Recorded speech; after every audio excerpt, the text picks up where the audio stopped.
don't have to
my own portrait, drag the portrait to the token box, but I haven't been able to open the token box.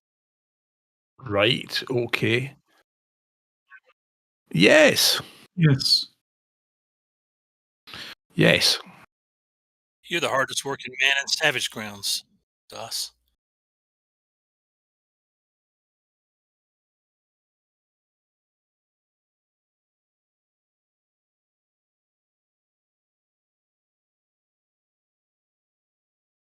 Oh, sorry, I've chucked a portrait up there for the time being. So.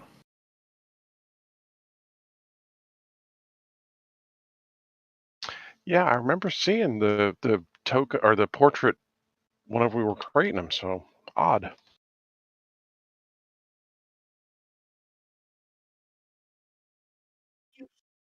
that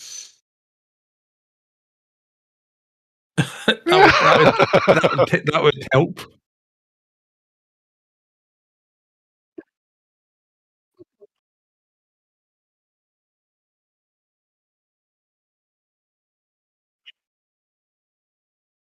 Funny you should say that because I'm on exactly the same boat because I've got a game running in about 7, right, with a product launch, and it's like, oh my god. Well, that's that's why I've stopped trying to play 2 games in the same day anymore. It just, I've cut down my gaming quite a lot. Yeah, but you can't miss out. That's a great start.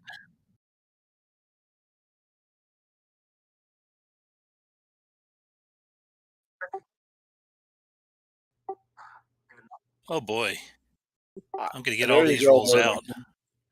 I ran one yesterday from Dark Sun. I'm running one in MCC today. I'm ready. There's a funny thought. So what does a critical failure on a hamster look like? If anybody pipes in and says my character, I'm going to be upset. It is. It looks. Just look at Worthington Pettigrew. That's what a crit fail on a hamster looks like.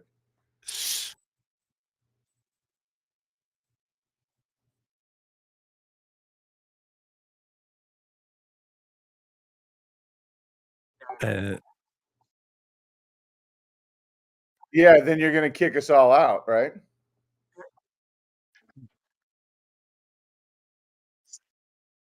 You've got to exit and Yeah, start. very, very short session.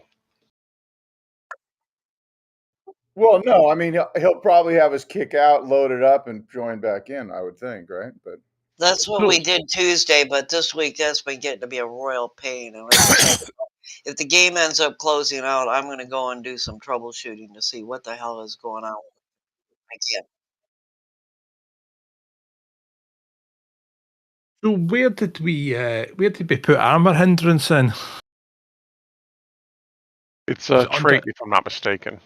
Is it under hindrances though, or is it? Or yeah, no hindrances. Yeah.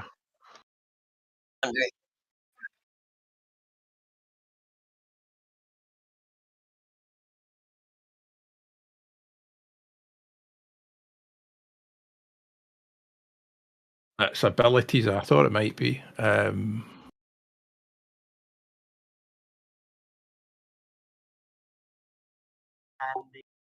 Right. Right, because I don't have access to abilities, like obviously.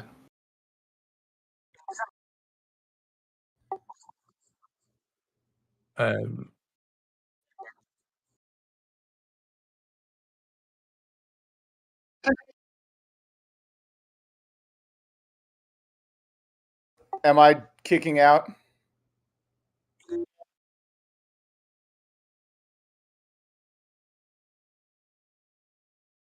All right, this is my opportunity though to add that portrait, right? Yeah. Welcome to the real world, Doswell. I played. Your protege was in my game last night. That guy, Goodfella.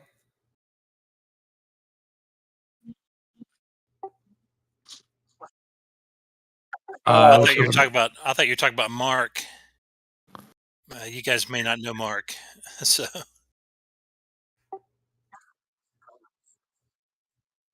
Oh yeah, aye. So yeah, I was in Vietnam with him like yesterday. He Man, only I wanted to play in that game. he only played for a short time at the Savage Pathfinders, and then he had family stuff come up that he had to drop. yeah, yeah.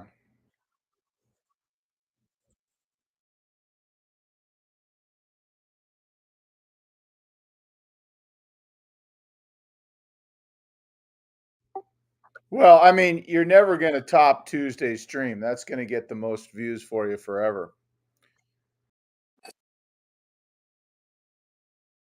It did. I got to ask Yes, him it that did, question and about Dark I begged him to please send our GM an email explaining the Benny economy to him.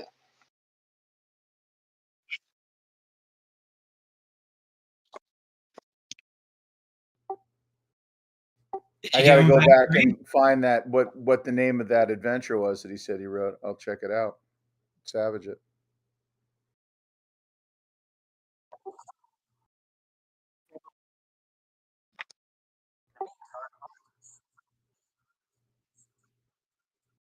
Yeah, I've got stuff to do as well.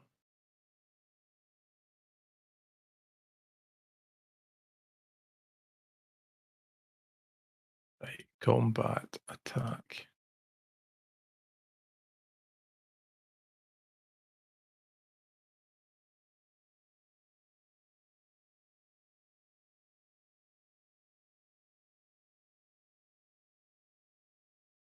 Right. You I have to did roll steal out. your idea of pushing the chat to the right, though, from your stream.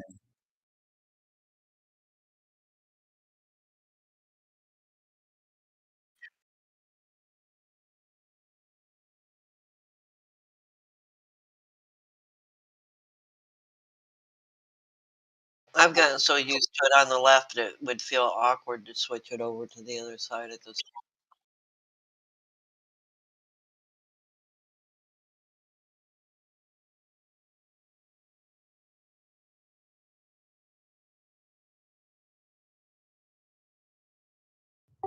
I don't have to deal with that, so I'm never going to mess with it.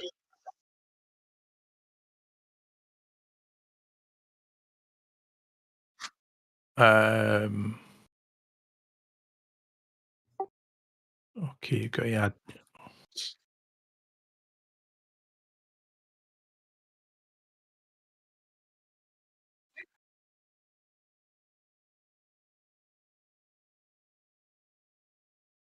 They're separate icons. If you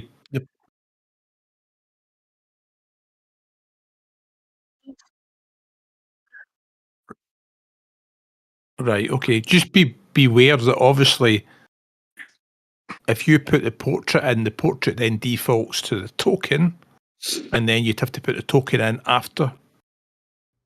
That's right. Well, right, and that's why technically when you do it as a DM, I always do it with the token first and then the portrait. Well,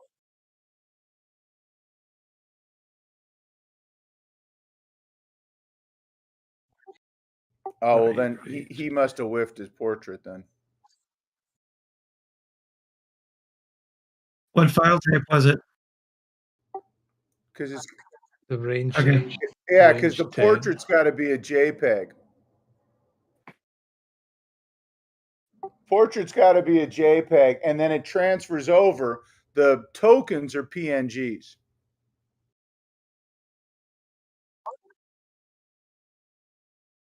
I did being aye 10, 20, 2D.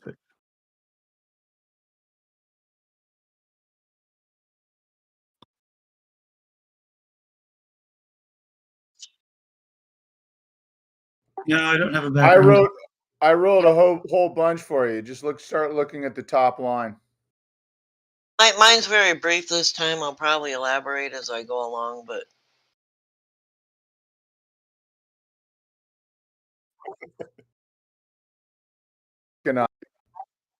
Are we getting it? Are we doing adventure cards and stuff here? Oh, I do adventure cards in Savage Pathfinder. You probably give out bennies as well. I do, but I don't have any here.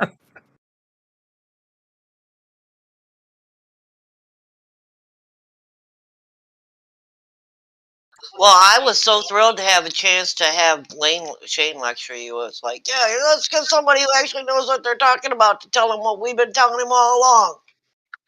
Poor Dustin, it sounds like they were ganging I'm up on you, still man. jealous 'cause I'm still jealous.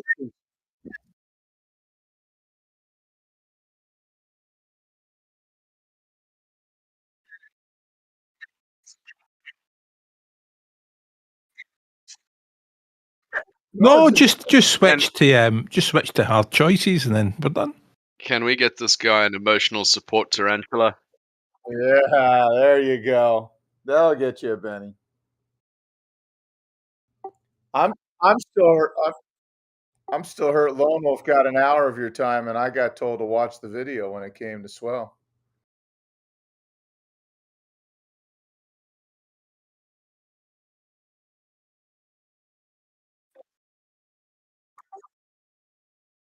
But see how that goes, Lone Wolf? You're his nothing better to do go to. That didn't take it out. They fix that thing, did it? No, surely not.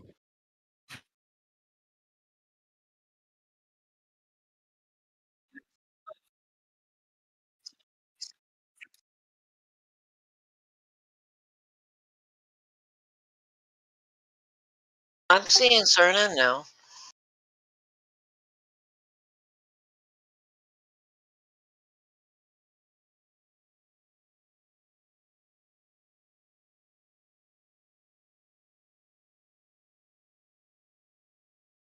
Did the tarantula bite?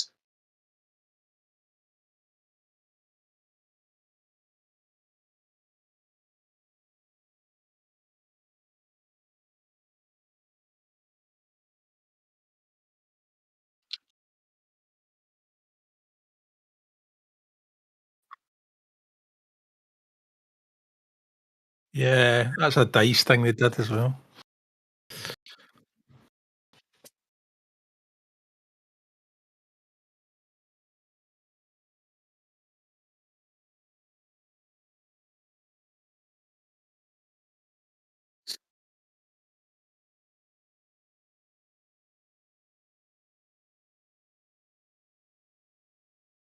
We'll be.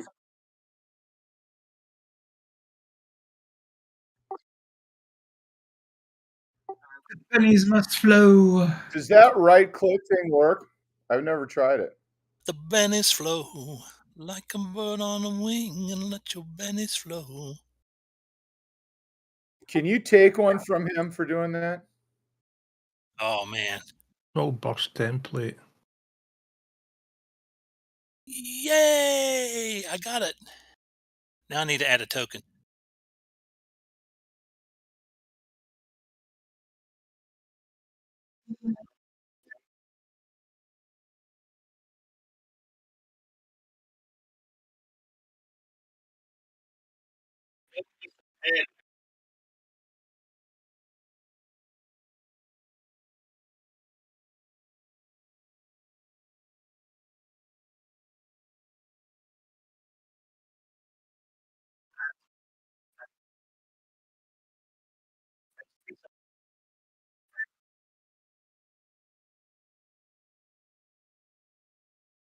Request.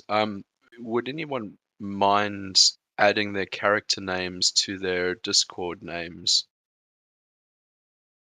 If you see, I always switch my Discord name to the current character I'm playing. 9 out of 10 times you're going to see Jalsa in there because that's my Tuesday character. But then when I'm in a game, I switch off. I try to remember to switch off.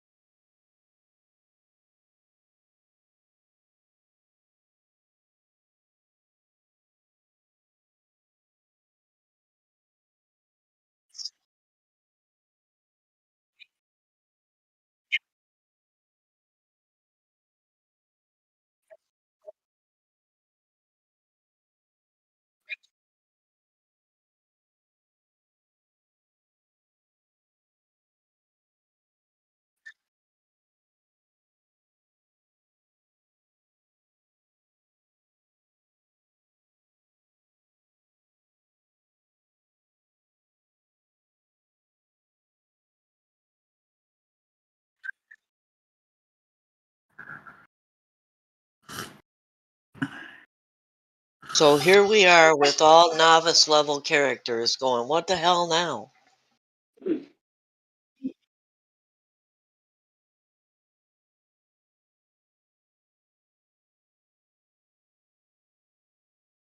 What type of ship are we on?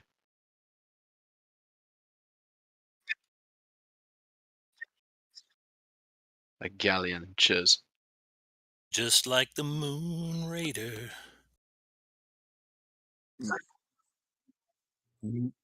Muting now.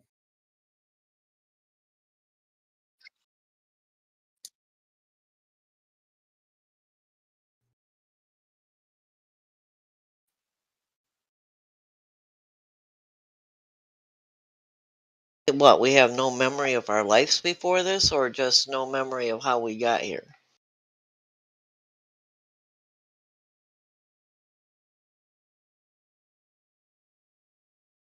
All right, am I saddled up?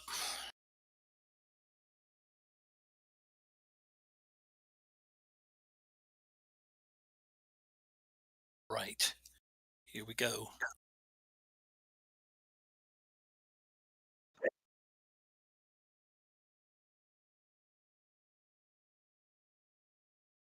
Yep.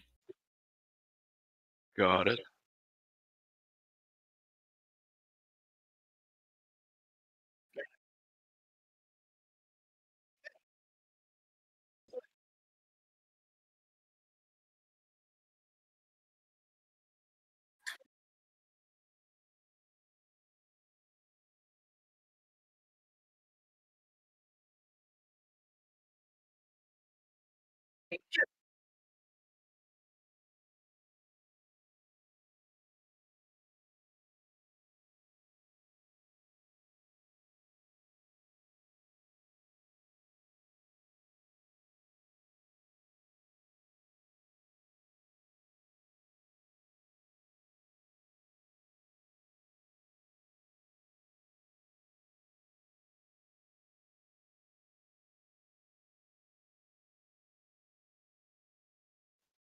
The only character I see on the map is my own.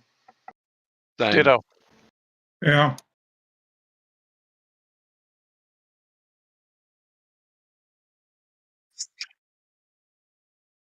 Right. If you This double FGU hates click on us a all token, to and it'll all sort itself out. I don't see any Oh, tokens yeah, at okay. all. Right. Just Ah. double clicking your token, and it should all catch up. There we go. That fixed it. Yeah. If everyone Yeah. We pops up, can't see any bad guys, but we can see each other. I mean, there is a blob of green goo in front of me. I see the bad guys. No, that's me. What? I see the bad guys. Yeah, Two just of bring them it now. back, okay? It's not yours. What's not mine? I'm sorry. I'm sorry. My kid was asking to borrow my stuff, and she's notorious for. Oh, no worries. I thought you were talking like I had done Yeah. something. I was like, hey, wait, I haven't started. Yeah, she's notorious for adopting stuff, and Stealing socket wrenches. yeah. And I've got well, 2 4-armed reavers to the starboard side of the vessel. Yeah, that's what I'm seeing now too. All right, so that's the bowsprit smashing into ours.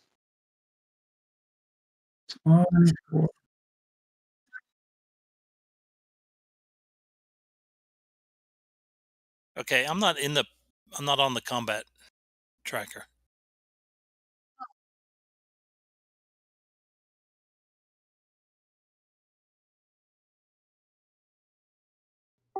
More bennies for the DM. That would explain why I don't have any bennies. And So when you said you're giving out half the bennies, I didn't think you would distribute it to the rest of the party and not me.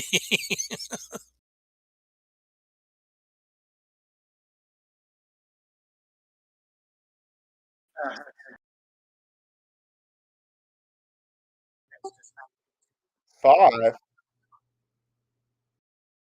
Uh, uh, uh, uh.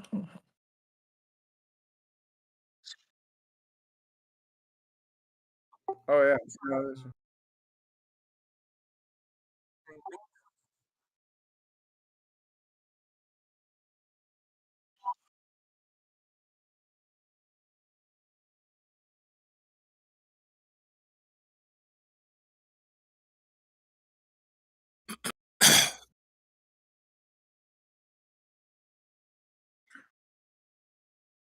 And can you add Mortimer?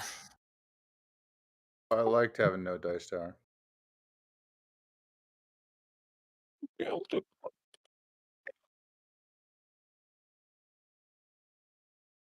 Ooh.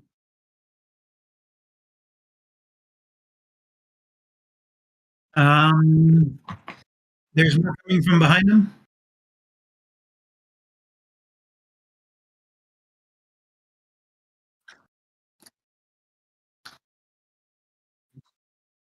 Okay.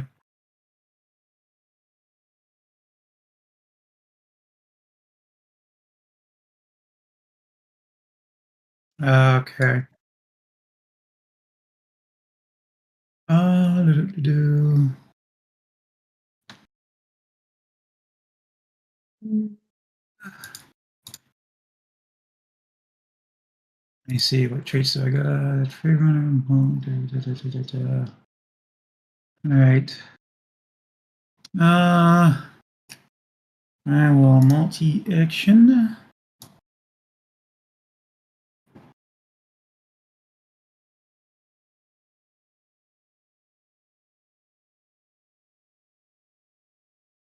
And attack twice.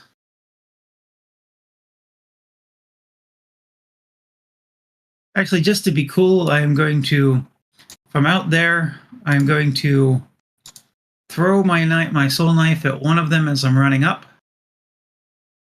A little bit closer, so I'm in short range. There we go.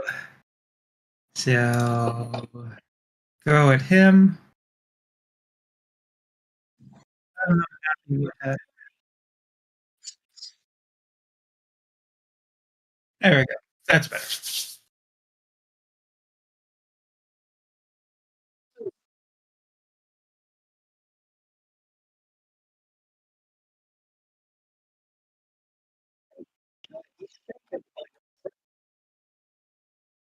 Then I'll get up on that other guy, reform it, and stab him.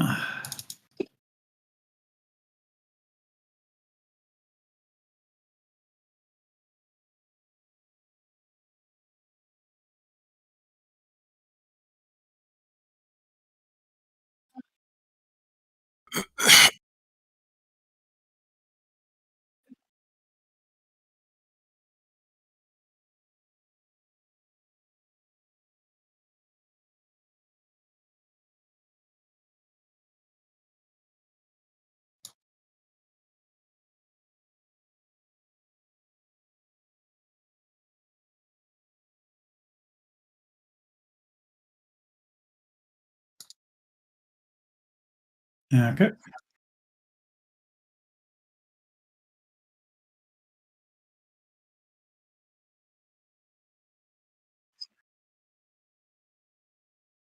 Yeah, I hate that.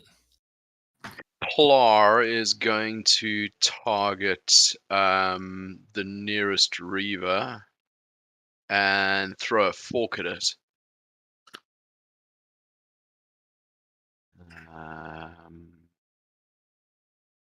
Combat tab, yes. Yeah. So Plar doesn't carry a sword, a trident, and a shield. It's a knife, a fork, and a plate. Because Plar is a construct and is really jealous that it can't eat. Now, where's this combat tab thingo? Combat tracker, that's the one, isn't it? No. Top right corner, pair of crossed swords. Brilliant. Okay.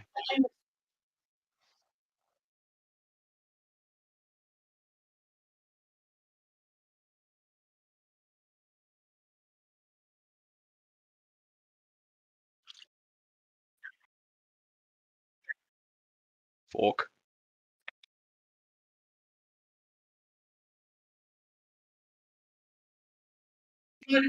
Deathly fork. Or sniper fork. Right, and then They were warned that they were going to attack. forewarned, forearmed. Because forearmed is forewarned is forearmed. Yes.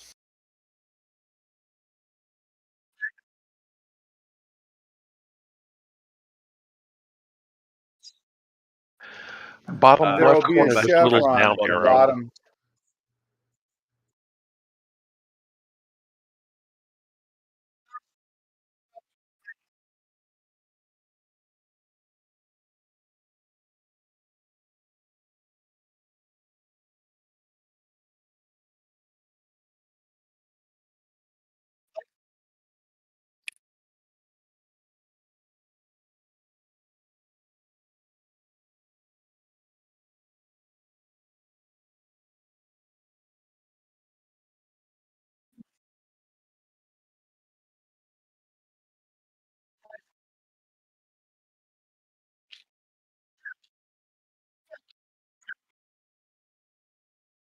And Trist is going to kind of pick her way delicately across over here because she don't want to trip. And she's gonna pull up this flute this ornately carved gold flute that she has around her neck that on a chain. It's really a little pretty little flute. Okay, I have to use selective to miss Sargon. And she plays a couple of notes, but it doesn't sound like a flute. It's an ear-piercing trumpet blast that, if you're not prepared, makes your ears bleed.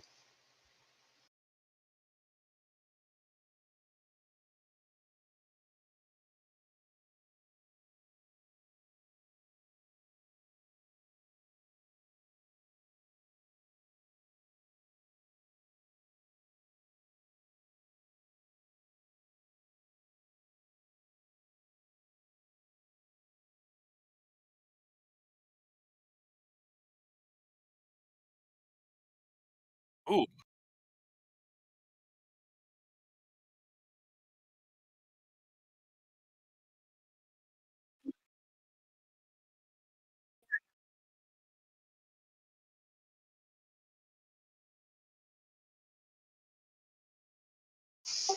Okie dokie, works good enough.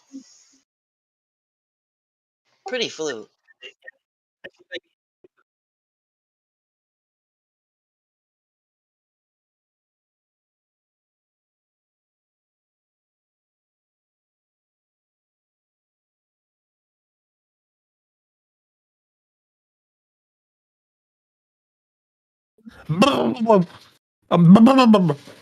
Right, okay, here.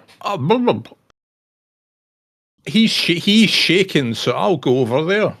And I will I will spit nitroglycerine at him. Better than flubber. And I will Benny it.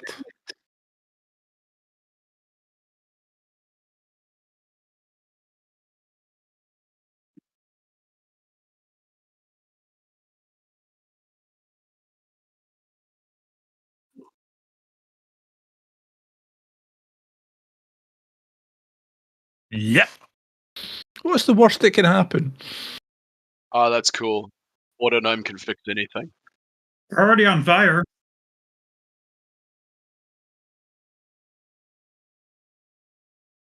Well, we have to because we can't do selective. This is why it makes it so difficult. Yeah, so we're going to throw it right there so it doesn't hit anybody.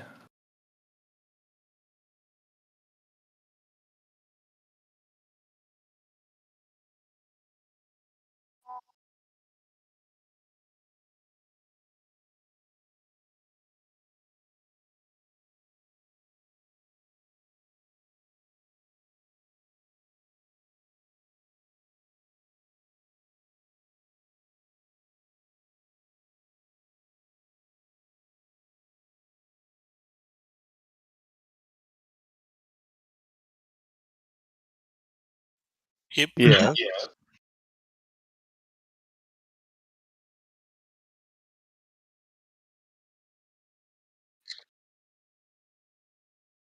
Why not call him Blackbeard?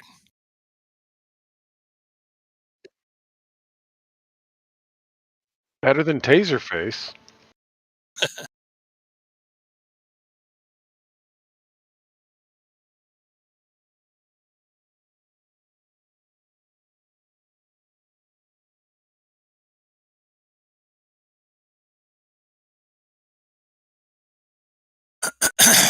Fish face and burning beard.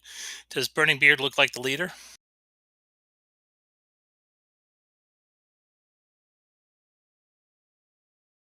Okay. Is Mortimer below decks? Probably. No, it's Mortimer, my hamster. What? No. This-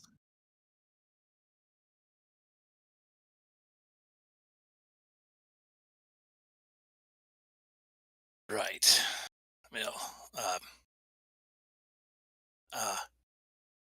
I'll point at burning beard. I'll say, "You with the burning beard, face our wrath," and everybody gets a.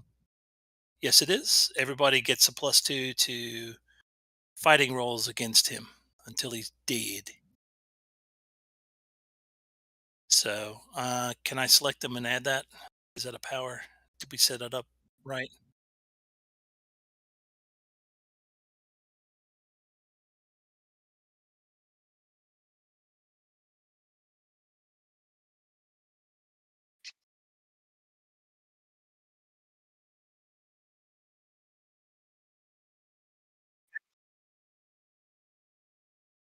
Oh, sugar. That's not going to be any good later on. It's a feature.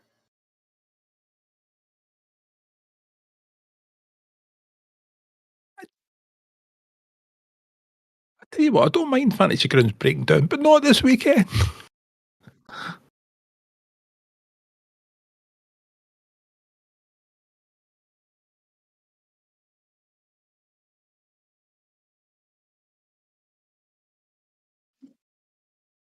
We go. Oh, and he trundles across the deck. And limited free action. Yeah.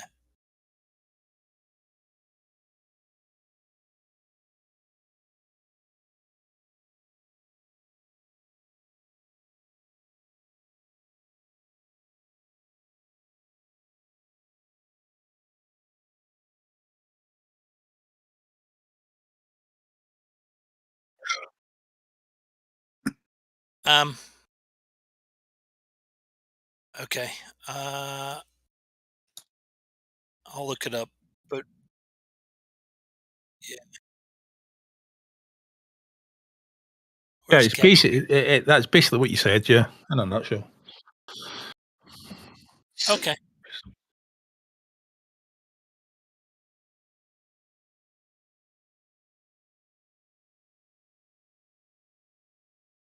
Sure. But I get a +2 anyway. So right. I do need to add in multi-action, and I've pulled my longsword and have it you.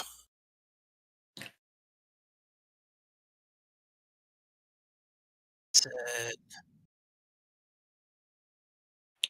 I said, have it you.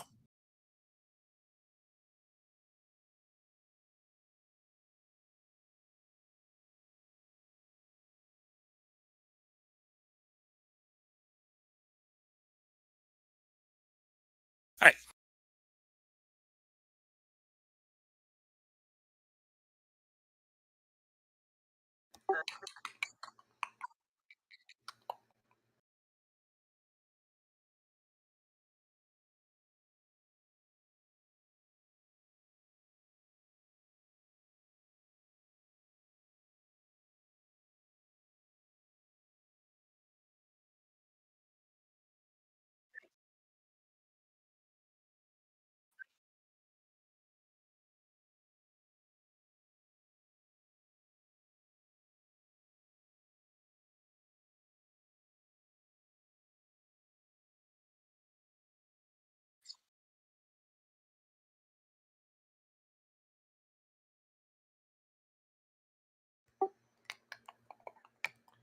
He's trying to actually hit the goo at the bottom that he thinks is going to light up fire too.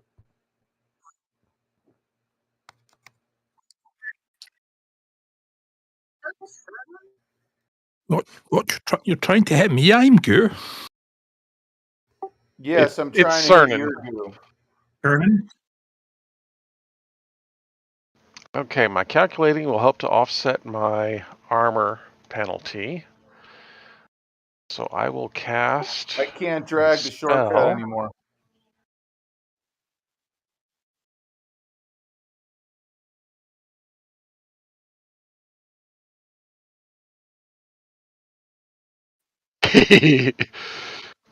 Okay. So this dead body stands up, and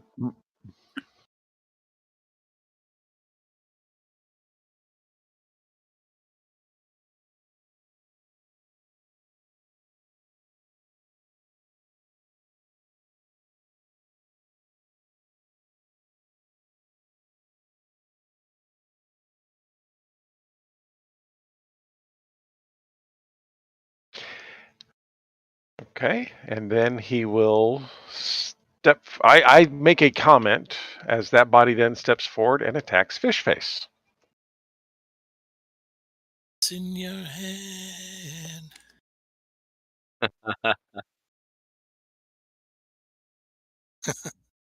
That's Dolores, kind of the is point. that you? That's one of my hindrances. Yes.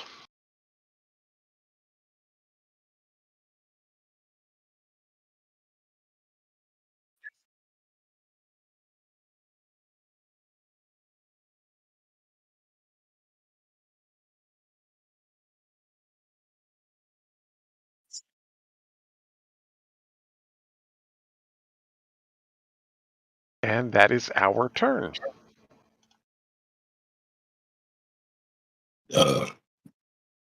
Excuse me.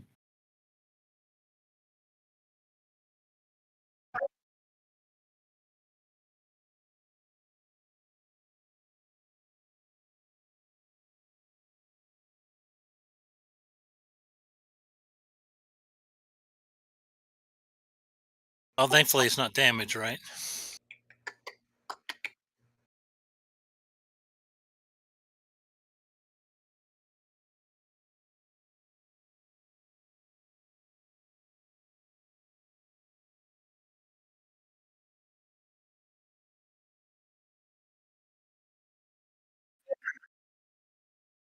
I say that's not cricket.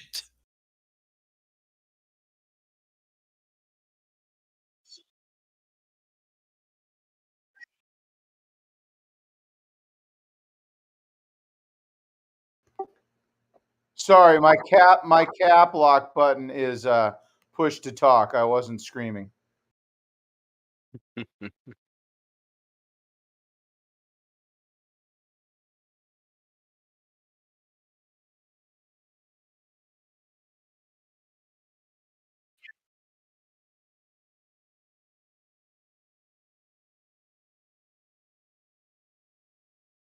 Mm,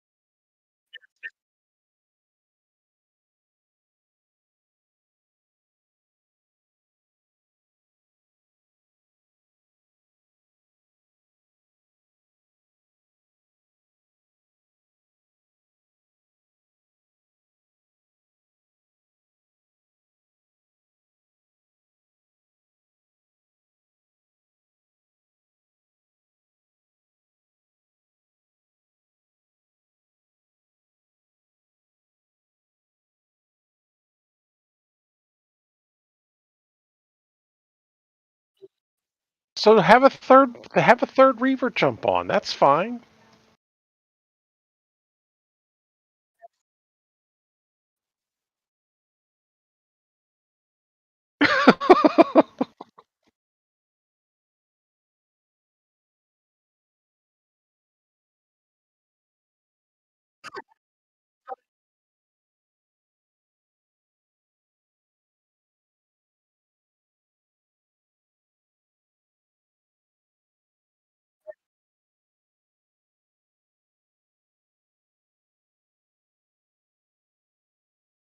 Nice.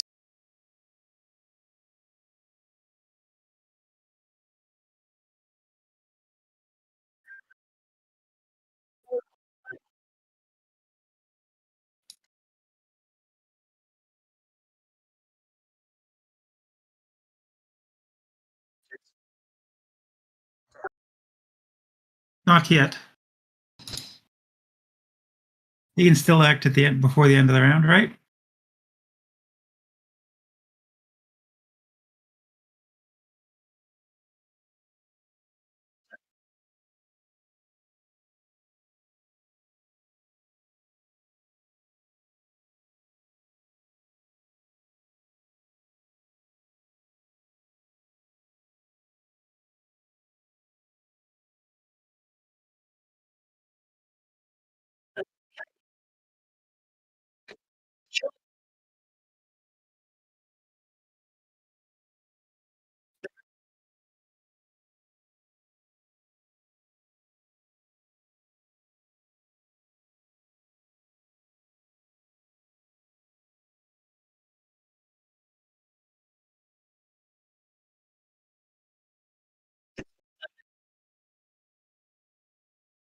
Yet to be determined. Right. I'll swing my longsword again.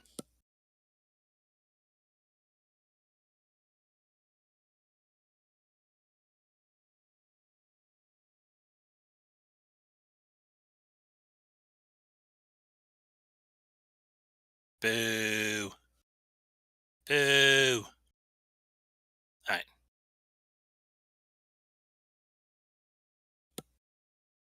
Right. I'm going to target the Burning Beard Reaver. Yell to Worth to duck as I hurl another fork at it. I don't duck very well. I put my pith helmet back as far as I can on my head.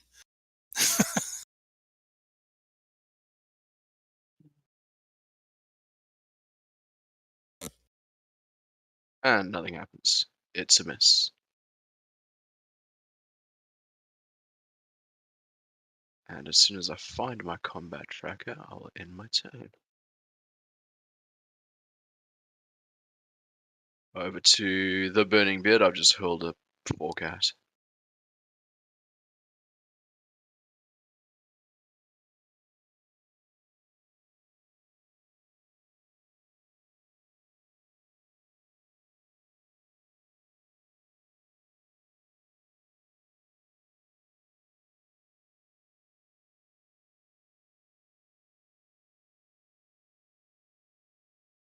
Actually, because that was a ranged attack, that trident would have hit.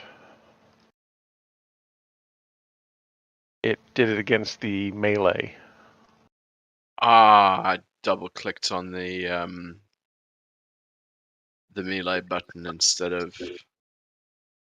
Yeah, it's weird because I hit apply on the trident first.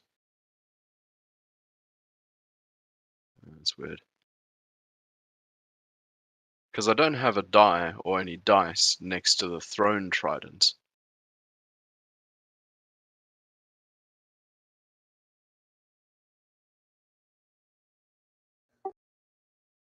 Do you have the skill? Did you create it as a sub attack? I have no idea. That would be the answer then. If you go to your trident and you right click, there's a little like down arrow, bottom right, there's a down arrow. You have to You right click- click in the name area. Right, it- right click in the name area and then click on the down arrow. That'll create you a sub attack. And then you can type in thrown. And then if you click on the little globe symbol to the far right, you can change the weapon type from melee to thrown. I think somebody may have just done it for me. With DOS. We can't hear That'd you. be the DM. Trident melee. No, I didn't.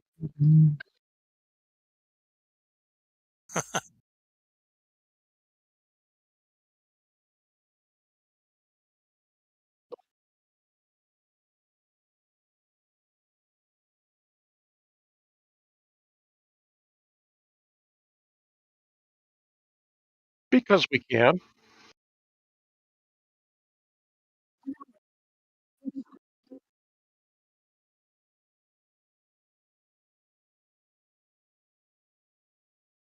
You doing the funky macro? do the funky macro. Thank you, Master DM.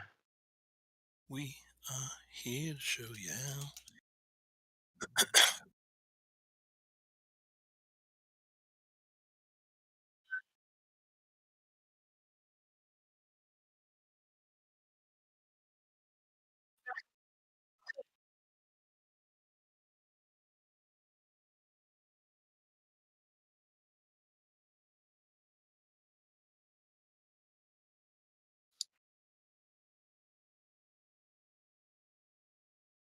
Gotcha.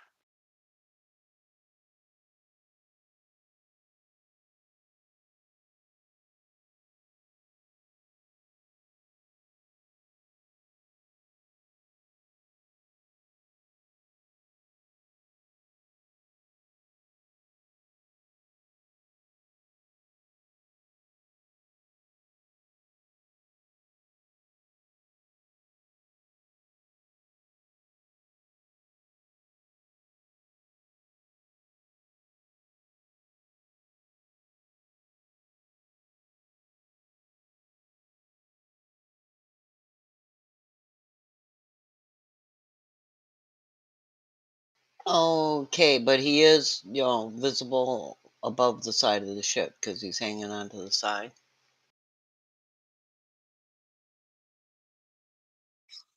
Even from area of effect. Well, he'll have to use the cover bonus. This time, she lifts the flute and she plays a little tune that sounds peculiarly spinny. And let's pay the extra power points for the extra area. How about now? Oh, for crying! Sorry, ignore me. Do you know what? There are days where I really hate my computer. This is one of them. Thank you for pointing that Appears out. a large spinning top. Oh And no! I'm not going to target my guys, but the zombie reaver, I don't know these guys, and all I know is I killed that thing once. Big, lovely Go descriptions for of it. Not a everything's problem. going and everything, and you haven't heard any of it. Oh, I'm gonna. Well, And that automatically Oh, distracts okay. all of them, so let me do that. Quick paraphrase. So, they suddenly found the characters started the game standing on this ship. They got no memory of how they got there. The ship's under attack, and that's about it. You haven't missed too much because And then they all have to make a strength under attack. save to There you not go. get thrown back.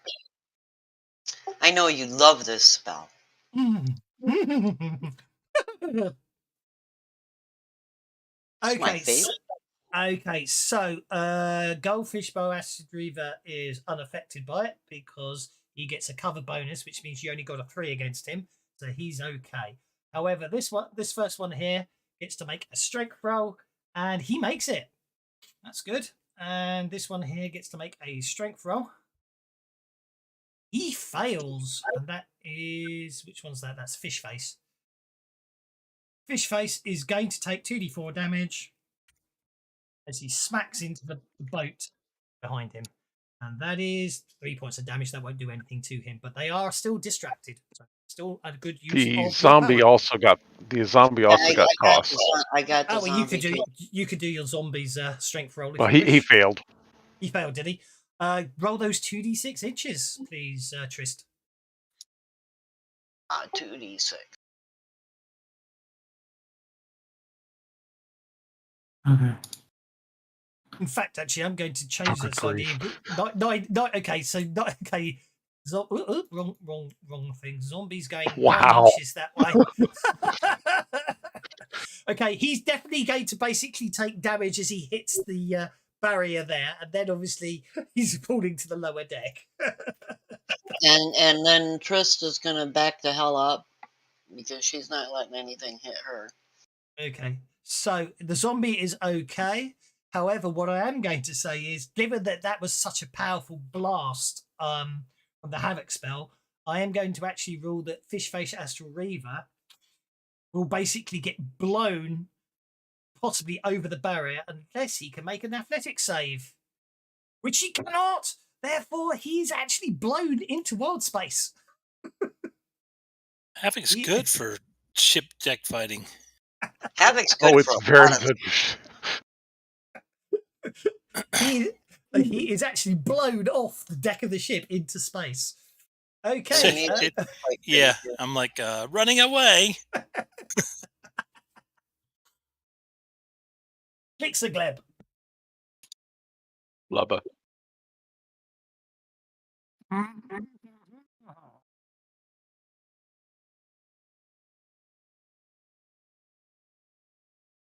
Athletics 5. Oh. I move to there and I pull out a bag of caltrops and throw them across onto the spar of the ship. Woo. Okie dokie.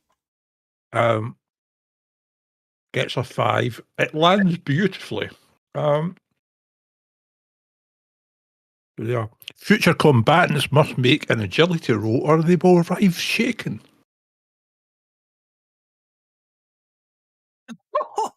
Oh, nice. I like it. Still like it, but Well, so they got to run if they run across the caltrops, they can. Yeah. Hurt the It counts as fleas. the spar now counts as difficult terrain and they have to make a saving throw versus agility. And if they fail it, they're shaken, and if they critical fail it, they lose -2 pace. Don't need a D20 as a rule in this game, so I'm just going to get rid of it. That's pretty good, man. Very clever, very nice use. Okay, Fish-Faced Astral Reaver is in space. I can't remember what happens if you go. I think you just float along until you get out the gravity plane, because it is 0G and all that still applies. So he is literally just going to. Obviously, that's the edge of the map. So he's literally. There's not unless someone rescues him. He is literally just going to float. He might start bobbing. Depending on where the gravity plane is. Yeah, he'll be bobbing on the gravity plane. What I will say is he gets to there as he's floating by. He does take a pot shot at the Astral Slayer and miss. Kernan, you're up. Okay, Kernan will turn towards Triss and make a comment. And then he will turn back towards the goldfish bowl and do a hoobie doobie. A hoobie doobie.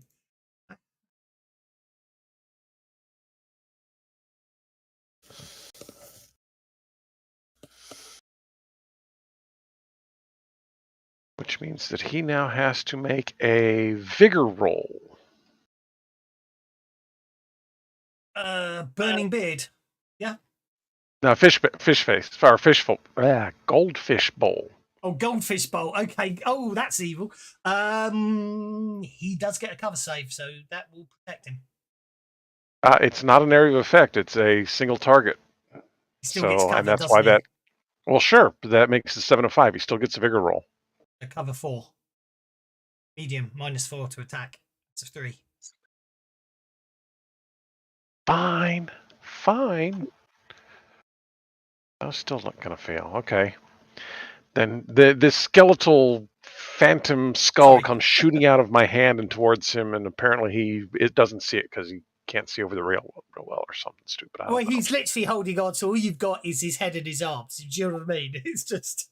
Well, but all it has it's a visual thing. He could see it, but I guess he didn't see enough of it. Oh, I see what you. Okay. Whatever. Yes, I see what you're saying. Sorry. We're No, trapping. it's all good.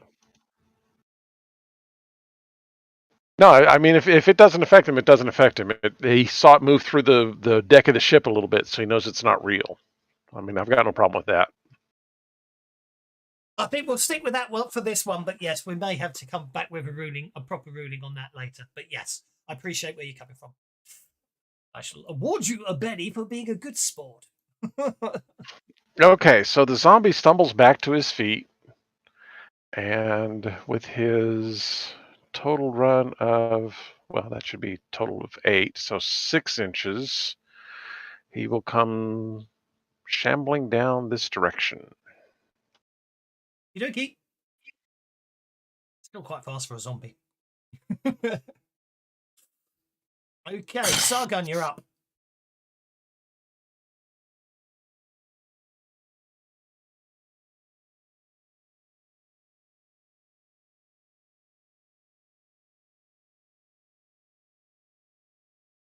You're talking. I can't hear you.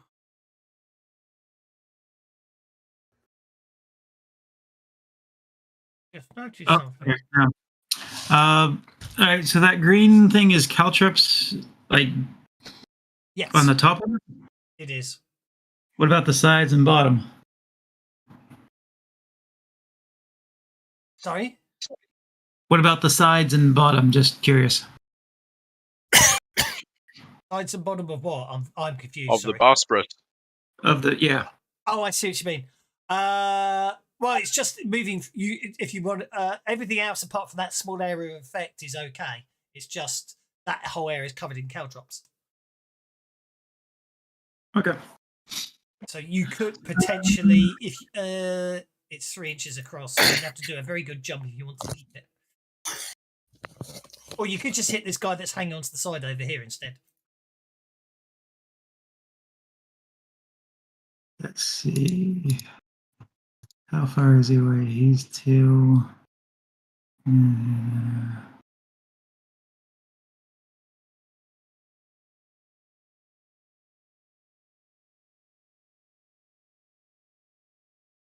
Interesting question for you all.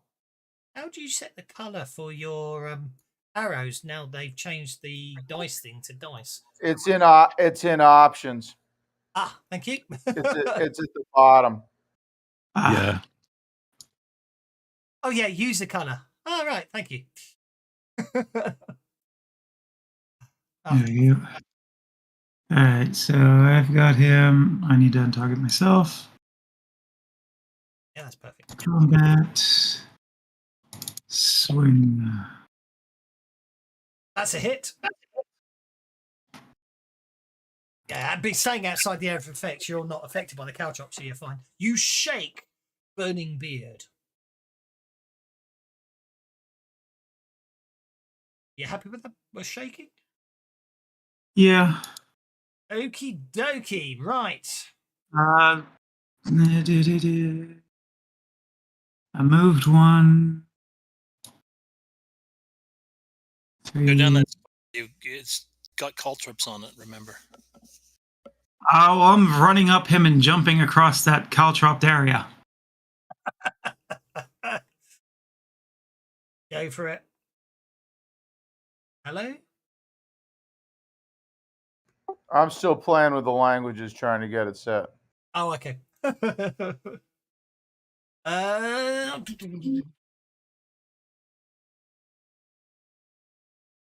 a raise, didn't you?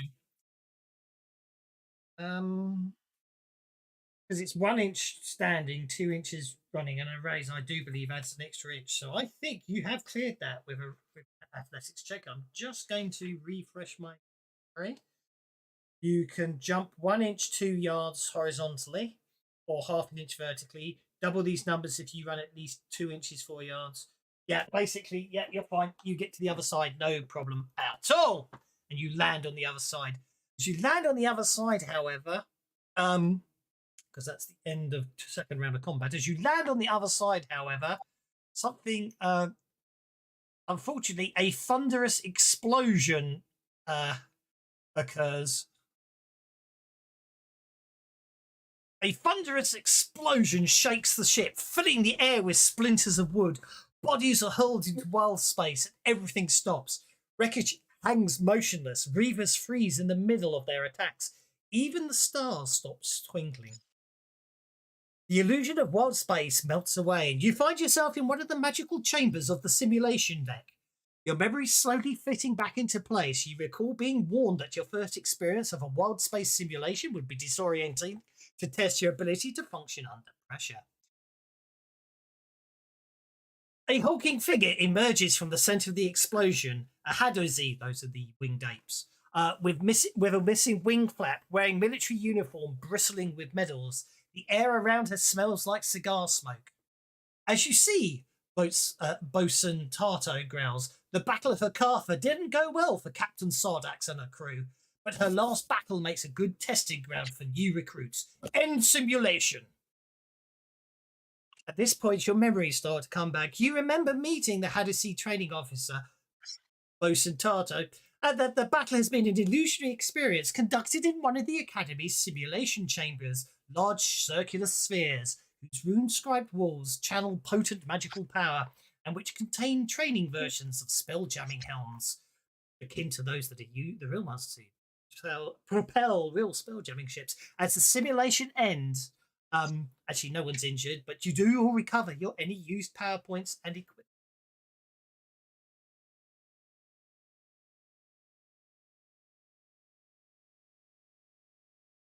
Your gnome feels gazumped. So, menu, action cards, clear the action cards, menu, delete these, and there we go. You arrived this morning on Belligerence, a chartered galleon out of Absalom, which picked up passengers and crew in Elmas, Mareb, Continian, Magnamar, and Probis. You come to seek fortune and glory at the Spelljammer Academy, a secret enclave of spellcasters and swords for hire on the mysterious isle of Nimbrel. Nothing you'd ever heard of before you came here. Graduates from the Academy join the Spelljammer fleet. Yes, it is. Yes, exactly. I shall give you a penny for spotting that one. Yes. I was thinking it, but didn't say it. Where was I? Sorry. Yeah, graduates from the Academy joined the Spelljammer fleet, a magical navy sworn to collect Galaran and explore worlds far beyond. The Academy is carved into a 2,000-foot high cavern of rock that juts up from the cliffs of the island's west coast. Its multiple levels contained by stairs, ramps, and magical lifts. After the docking in the sea cave at the base of the column, you were marched to the simulation deck midway up the Academy spar. Your metal has been tested, and it's now time to settle in. To give you the map that you now find you will have a copy of the equipment list. Yeah, I give it to you. So there is your map of the Spelljammer Academy. Stuff. So you get to sit through a pitiless debriefing of your performance during the trial, talking about the of particular highlighting is the fact that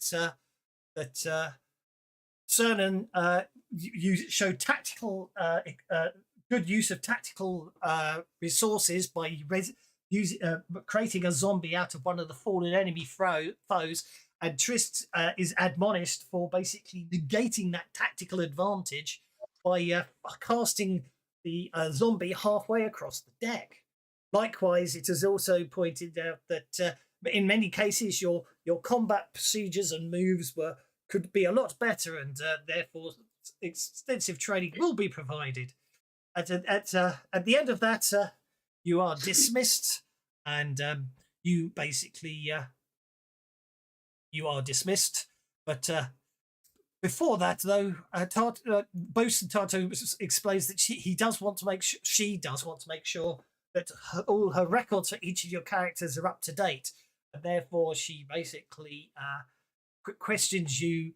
She queries you about the information that they have upon you, which is quite a nice way of saying time to introduce the characters. Off we go, starting with Glixagleb. Glixagleb comes from an unknown place. You've only seen him hanging about the Starjammer canopy recently. He appears very nervous, as if he's constantly watching for somebody coming after him. It's quite difficult to make friends with him, because it's always difficult to make friends with a person with no face.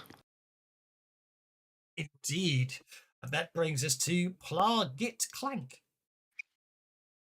Plargit Plank is an autonome created from the upcycled parts of an ancient arcane grandfather clock sourced from the captain's wheelhouse of a battle-winning flagship sailing vessel.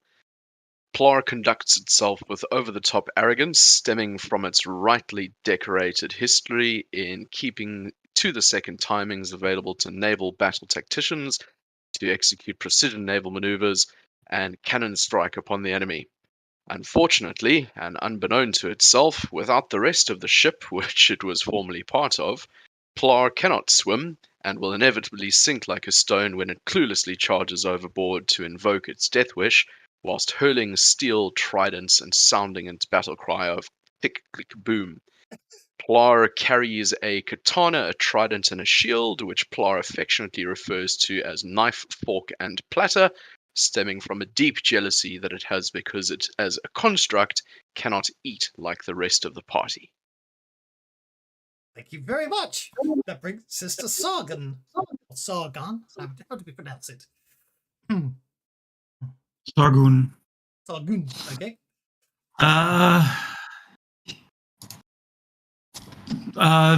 From a wandering group, split off. Can have a mercurial mood. Sometimes he'll be broody and quiet. Sometimes he'll be loud and boisterous. Tends to always be looking for something interesting to be doing, i.e. trouble. Free with his money, not good at holding on to it. Looking for loot, adventure, and glory. That was wonderful stuff. Just to, you are a Gif Yankee, aren't you, Sar? Yes. So basically, just to give you, not saying Sar looks like any of these, but though, just to give you an idea of, seem to be Green elf. Yeah, great. Yeah, exactly. They tend to have very with Voldemort-style noses, don't they? With an a green elf with an outrageous mustache. Indeed, sounds good to me. Wonderful stuff.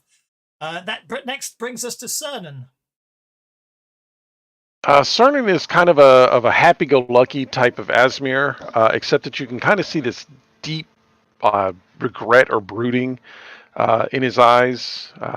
It's almost like he's trying to cover up something with his happy mood. The one thing that you do notice is he doesn't seem to cast a shadow, although you're not sure exactly what all is associated with that. And in combat, he tends to speak in tongues instead of in the common language of the realm. Thank you very much. Chick.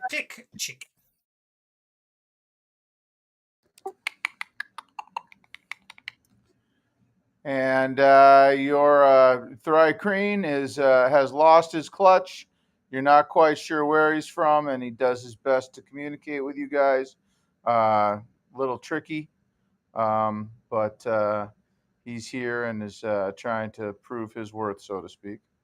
And, yeah, it's a bit disconcerting because he doesn't talk to you. You just hear his voice in your head. Yeah, so you get like he's kind of telling you all this through telepathy, as it were. And yeah, that's click. Okay, Trist. Izzy. Trist kind of mumbles that she's from Whistledown in the Varesia area of Galarian. Mostly mumbles and looks kind of awkward and uncomfortable, and she moves across the room to shake hands and trips over her own feet and throws herself so she can catch somebody's hand to prop herself up, and she tries to move back and then kind of collides with whatever the nearest object is and looks at you all kind of sheepish and grins and pulls out her flute. The only time she seems really comfortable or, even reasonably competent is when she's playing her flute. She wears a mixture of matched clothing, like a bright colored coat and totally different colored trousers, yet more contrasting blouson and all that good fun stuff. And she's obviously a gnome. She's only like 3 foot tall and maybe 30, 35 pounds soaking wet. Stuff. And last but no means least is Worthington Pettigrew Trundlefoot the Fourth. Yeah, he's a huge gith. And is Mortimer there? Mortimer, I've just been looked. Mortimer was probably down in the animal pens on the sea dock level. Okay, yeah. Well, he doesn't. He's covered in what looks like some sort of mammal fur. The long animal furs. He's got a long sword on one hip, and on the across his shoulder he has a giant carrot slung. And he would relay to you all that I am a member of the Order of the Astral Path.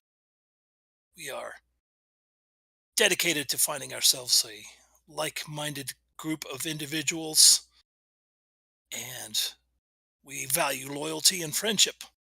We're willing to lay down our lives to protect our allies. Okay, Boatswain Tarto is quite happy. They're basically asking a number of questions. That the paperwork is all in order, and you are obviously one. She designates you as Team 4. I'll forget that by next week, but by next fortnight. But anyway, she gives you your team designation, and this says that the 7 of you will be working together and as a team and as a crew on all the missions and that the academy will teach you over the coming weeks. And obviously, the final test will decide whether what happens for there. But that's a long way off. In the meantime, basically, she says basically that you must complete several orientation tasks before the day is out, and therefore she does hand each of you a list of your required orientation tasks to make sure is completed before the end of the day. With that, she dismisses you. So you must be. That would put you on the simulation decks level. So you are currently up here on the simulation deck level. Now, where's that? Yeah. So, with that, she strides out of the room. So our first thing is to make our way down to the administration deck level. Quite right. Collect the welcome packet. Quite right. Off we go. Oh, are we going by lift or are we going by stairs? So at this point, she Tarto comes back in and goes, yes, I knew there was something else I forgot to mention.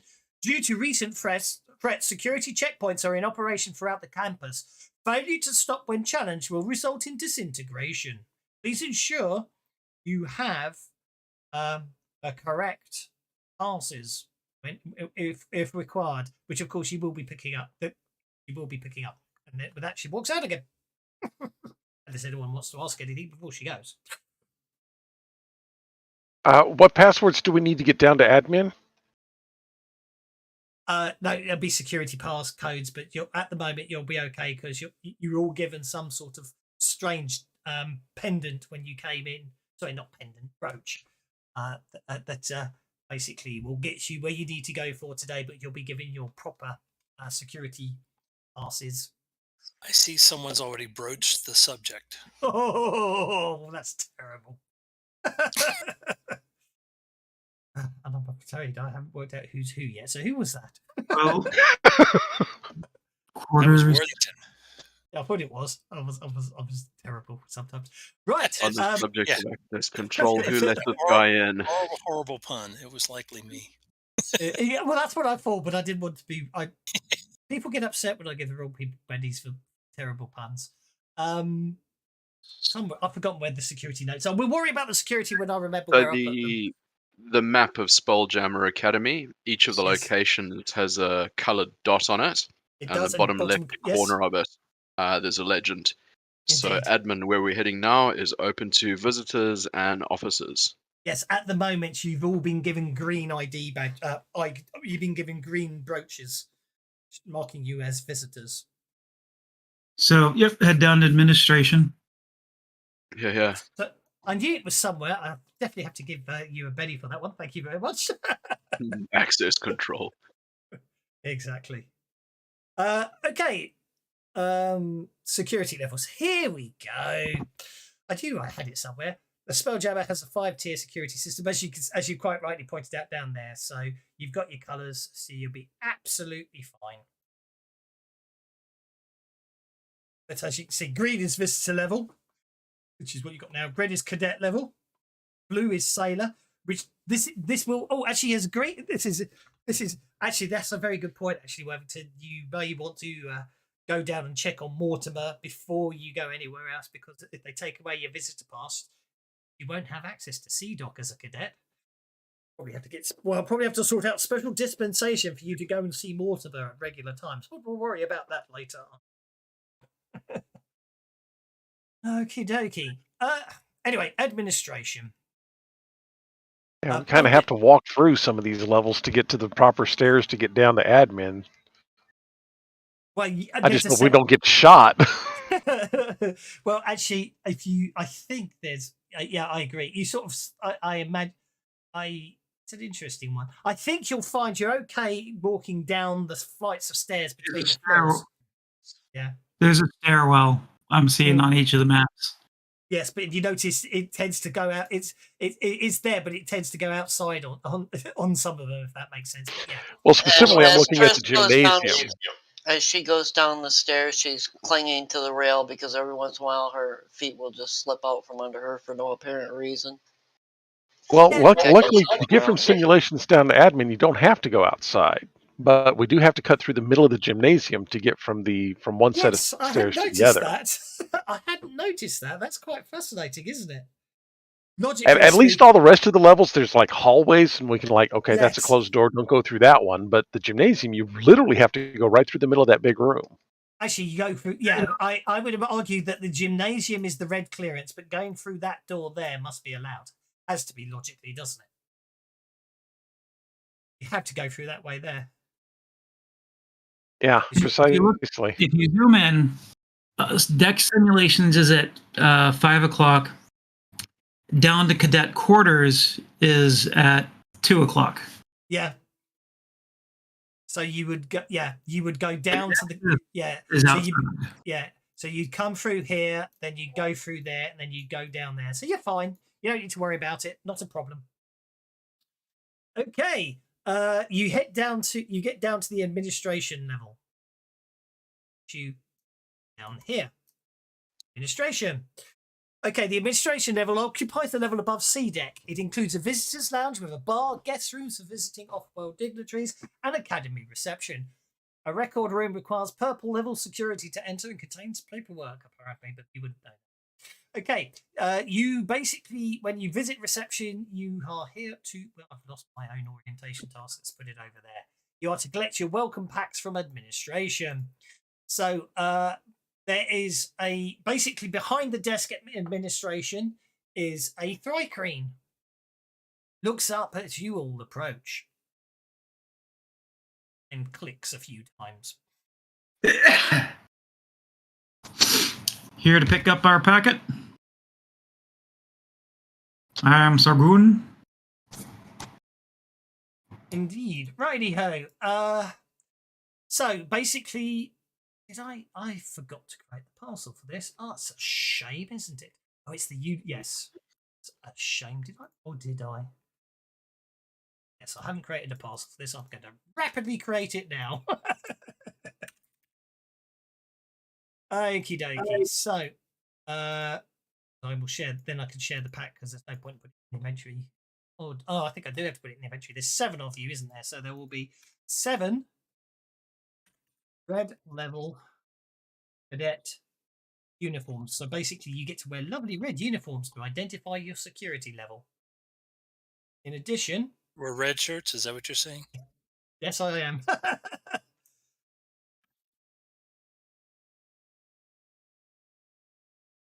Position voucher. So you're waiting for the computer to give us red shirts. Blue. I feel paranoid.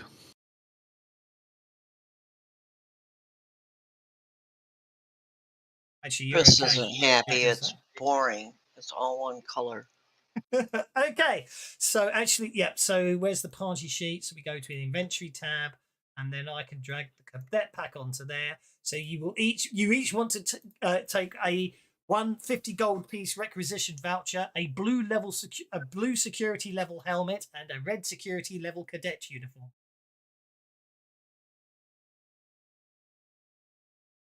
I'm sorry. What? I will, Where? This? I will also work out the details to get down to the animal pens. Well, the animal pet, yeah, actually, yes, the animal. So basically, a blue level security helmet required for visiting Skydock during orientation, as the issue equipped reception rundown on the academy's protocols. Okay, so I just got kicked. I'm coming back. okie doke. Oh yes, I hadn't noticed. Well, that's just mean. It is. So the Spelljammer Academy has a five-tier security system. Each tier is represented by a different color. Academy personnel wear uniforms the color of their security access level. Obviously, you are inducted as cadets at level 2, and once you've visited administration to collect your uniforms. To access higher security levels, Academy cadets and personnel must request a security helmet, a rigid levered cap dyed in the appropriate color. Now, given that you've just been given a blue level security helmet, which gives you access to the Sea Dock level and the Sky Dock level, that does mean actually you can get down to the pens. Okay. But they're not going to want it back after we're done with the tests. Well, you're not going to have regular access, is basically what that means. Yeah. Basically, if you want, anytime you want to go and see Mortimer, you will have to go to administration and request a blue security helmet. Saying we might have to have a clandestine sneaking of Mortimer up to our rooms. Dude. Push all the furniture out of the room and just sleep with Mortimer in there. Ba means no. I just like hang on.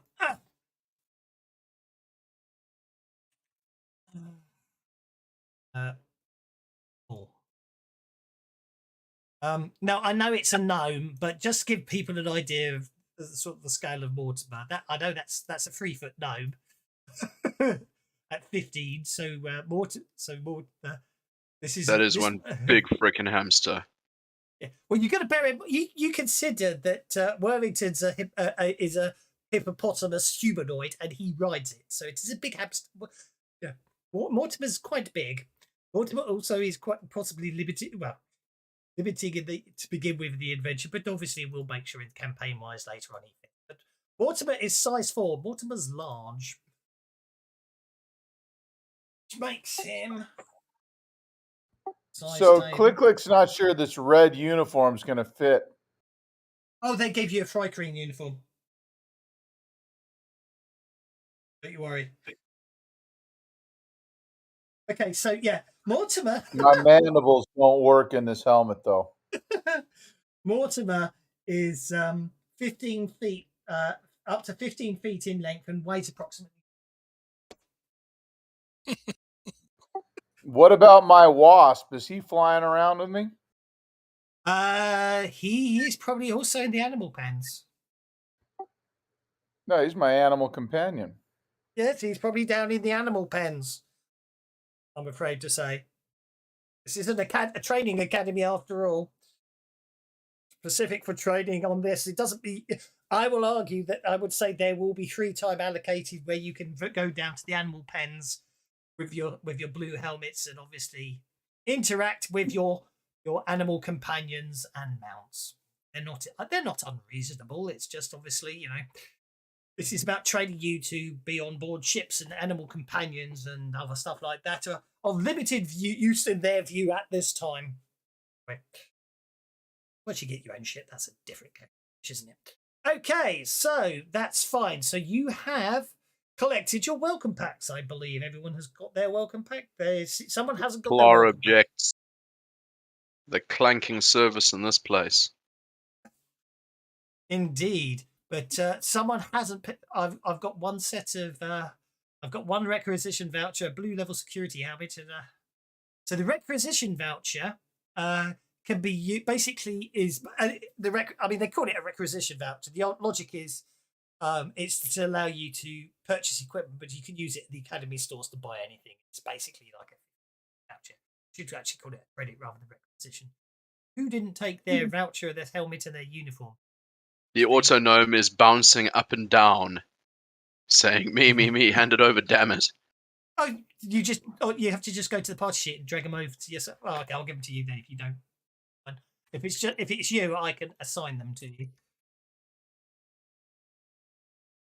Yeah, think. Thank you.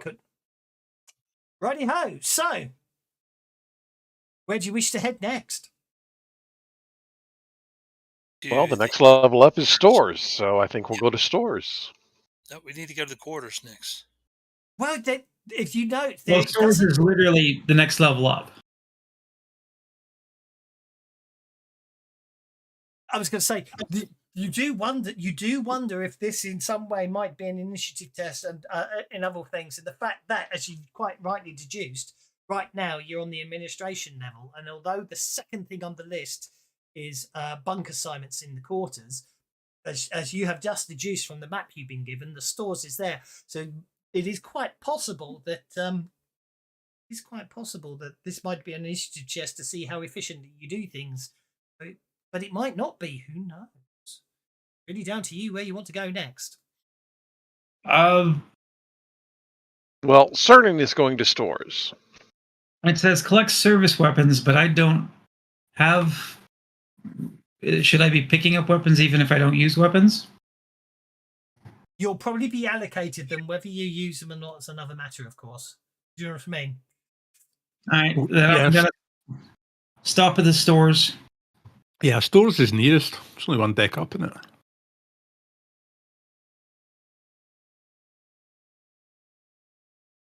Okay, stores it is. Okie dokie. There's as you head back, as you basically get up to the top of the stairwell, you notice there is a security checkpoint up ahead, and they seem to be turning away anybody not wearing a red cadet uniform or higher security color. If you haven't put your uniforms on yet, now's the time to do so.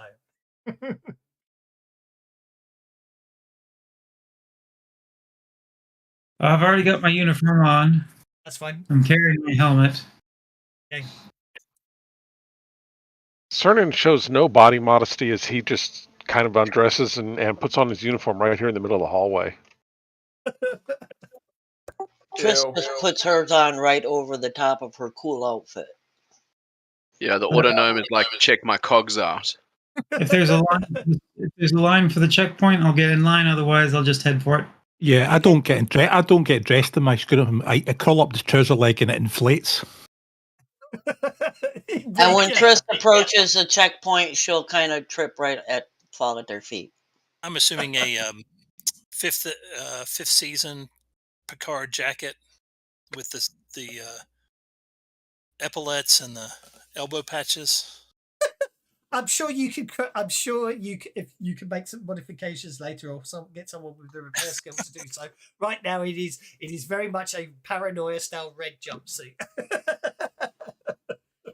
But yes, you do notice some of the other cadets do appear to have got custom adjusted uniforms. All of yours came in size 9. Okay. Once you're all dressed in the correct apparel, you'll wade through the security checkpoint, and you reach the stores. Once you get to, I forgot to show you the picture of Tato. I'll post Tato. I shall do that another time. Once you reach the stores, you discover that the Academy quartermaster is Mr. Blip. He's an autonome. Ring, ring, ring, ring, ring, ring, ring, ring. Hey, cousin. Is this their answer to letting Warforged into main D&D? Sort of, yes. The autonomes were part of the old Spelljammer, so Yeah. Yeah. It's got the thing to bear in mind actually from a character race perspective, Trist is probably the only character that actually originated in Glorarian. The rest of you can come from anywhere, of course. This is the thing that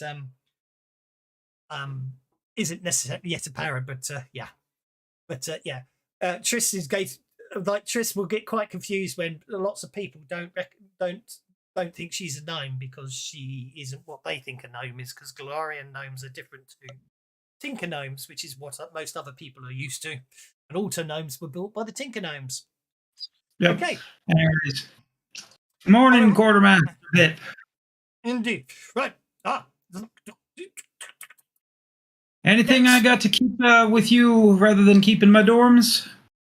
No, not at all. All you need to do here is pick up your martial weapon, your weapon of martial weapon or ranged weapon of choice, and also if you wish to purchase if you wish to requisition additional equipment, you could do so using your requisition voucher.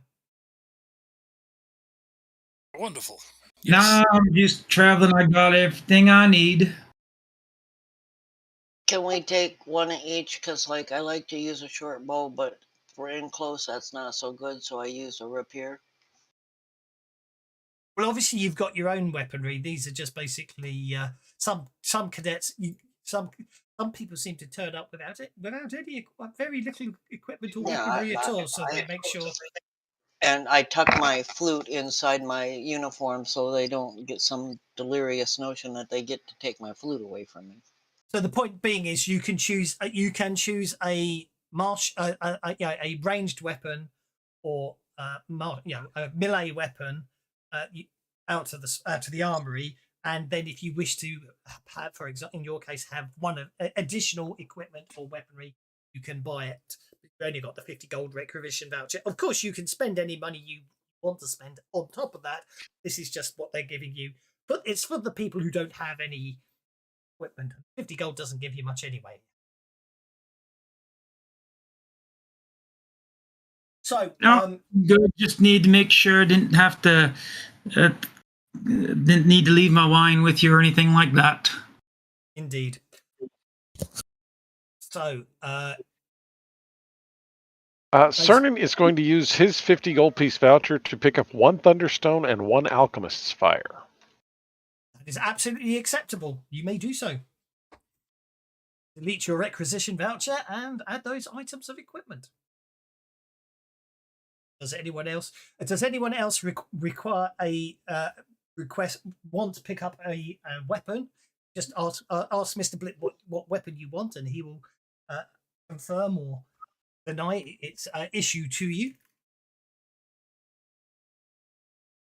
And if anyone wants to spend their requisition vouchers, you don't have to spend them today. You don't want to. Just have to go. Well, if I came already equipped with a rapier and a short bow, I don't need to get anything here. That's absolutely fine. As I say, this is just the case of service weaponry will be provided if requested. That's part of your orientation. It's to make sure that every cadet has equipment they can use during the training simulations. I'll just kind of wander around and touch a few things and probably knock a few things over and look embarrassed while I try to put it back together. While you're doing that, at some point, a couple of the older cadets come over. Mr. Blip goes, "Excuse me," and wanders over, and they seem to be sort of having a conversation. And then he seems to basically stand there for a second. You actually hear the cogs whirring, and then he gives the answer. You get the impression that Mr. Blip is possibly someone that's very useful. Well, in fact, later on, you will discover that Mr. Blip has a reputation as being as a walking encyclopedia on all the subjects related to spelljamming. Yes, he does turn. Good point. Thank you, Rigger. How are you? Mr. Blip does turn as you trip up Trista goes, "If you break it, you have bought it." No, it's fine, and I'm trying to get it all picked back up. Okay, where you Nothing headed off? broken. Right. In fact, actually, it's He doesn't have any magical items, does he? not at 50 gold. You don't. No, I'm not worried about that. I'm just worried if he's got any actually in stores. Actually, I think you can pick up one healing potion for 50 gold. No, I Yeah, think I 50 gold better get back you- out of this. Okay, I'm going to back out of this room really slowly. Yeah, okie dokie. Okay. Cadet quarters. Cadet quarters. As you head up the floor to cadet quarters, off to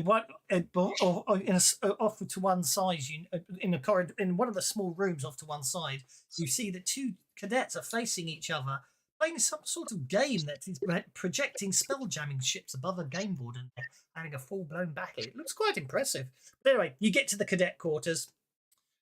Okie dokie for bunk assignments. Righty ho. So this area contains a dormitory for cadets and smaller dorms for academy graduates. So obviously you get basically the multiple cadets. The weeping. Oh yeah. Also, you notice the Weeping Goddess Tavern. That seems to is basically here. So that's a bar for a cadet bar. Basically, there's a refectory where you can take your meals, complete with patio dining, washrooms, kitchens, and laundry. Is all held on the cadet quarters level. So this is probably where you're going to spend most of your time.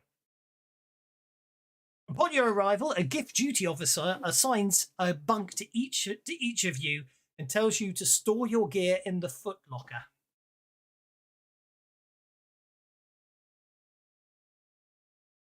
Of your assigned bunks. Okay, I'll clean out the footlocker to make sure I can have somewhere comfortable to sleep. Okie dokie. I need a bucket. Is there pretty I much hope all they the give- bunks the same? I hope they have the good sense to give Trista a lower bunk. Well, indeed. Oh no, I make sure you get a top bunk. Yeah, the auto gnome will boost the regular gnome up. Auto gnome doesn't need to sleep, but will still appreciate somewhere to hang out. Get horizontal occasionally. So as you all sort of head out, your bunks are scattered all over the your bunks are scattered all over the dormitory. Certain, it appears that seems like you've lucked out because I've just rolled different. Randomly got to you. You've lucked out. It appears you've been assigned an airy bunk next to a window Excellent. near the laundry. Not so excellent. As you walk over to drop your gear, 4 cadets march forwards. One of these cadets is a confident-looking female elf. She hurls a kit bag onto your bunk before you can get there. Change your plans, Greenie. This bunk's mine. Now go tell the duty officer it wasn't to your liking, and we'll get ourselves swapped over. Tell him you've traded bunks with Vina. No, I don't think so. The elf points to an unkept bunk in the noisiest section of the dorm, just outside the washrooms. Oh, and it's broken.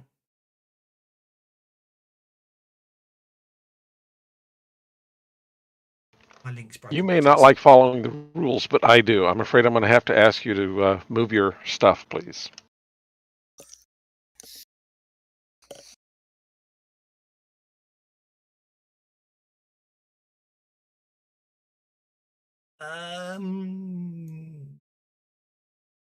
Is the princess not getting her beauty sleep? Goodness knows she needs it. Right. I have a horrible feeling. So, let's see if we've got. Okay, I'm gonna have to do this. I'm gonna have to do it the hard way. Hold part. Okay. Done this. The problem is I was halfway through. I know what happened. I was halfway through working my way through getting all this nicely set up and prepared and prepped for this. And Fantasy Companion went and finished. Got it done in time. if they're all standing there debating, but she's already thrown her stuff on the bunk, right? He has. Well, Do it fit from the Triss, standing in the background looking unobtrusive, is going to cast her cantrip telekinesis and knock it all on the floor.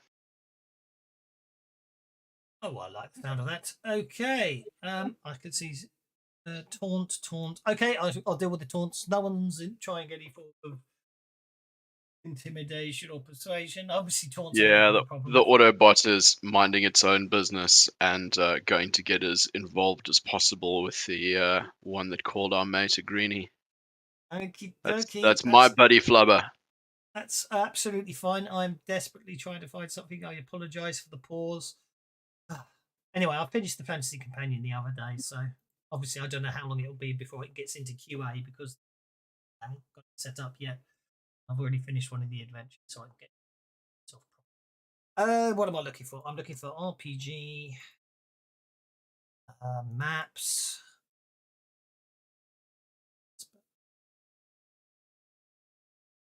Who did these maps? Tessa Moorcroft did these maps. Spelljammer Academy. Snow Grid 100 high. That'll do. That's the one I'm looking for. Copy. I thought I'd put the map in, but I haven't, so I'm just going to have to just add it in now. So images.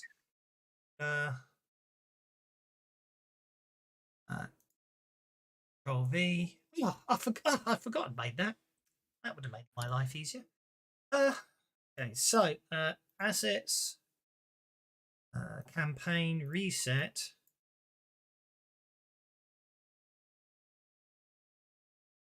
Is just need to shrink you guys down a bit.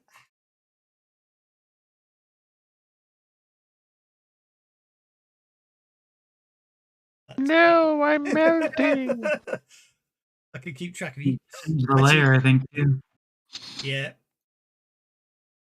I'm gonna have to leave the layer map on to make that work. So I might not bother too much with that one because on paper it looks really good, but if I need to turn it into a token. But that's by the way. What I'm actually looking for was this one, the dorm. Oh, for some reason, I'm still on the old map. That's because I haven't done anything yet. Okay, so what I need to say. Okay, so I have to admit, I know this map says a window near the. I know the description. The map doesn't exactly match the description, but that's okay. So we'll say a nice light and airy, neat beds over here. Bina there. We'll put Debts standing with her.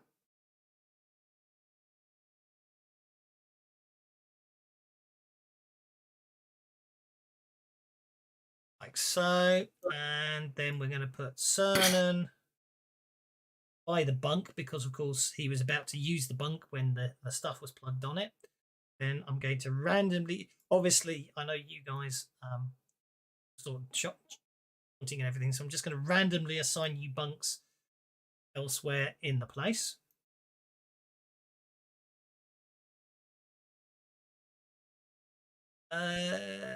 One, two, three, 4, 5, 6, 7. There we go. And then I can close. I can then turn off snap to grid. I can see if the grid is the right scale. It isn't. Everyone's too small. I'll live with that for this fight.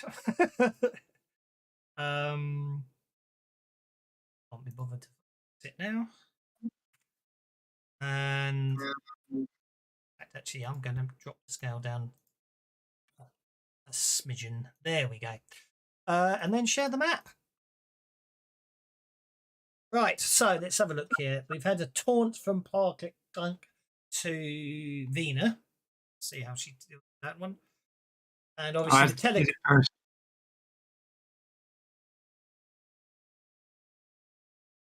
And yeah, I don't know why, but it takes forever to open NPCs from the combat track.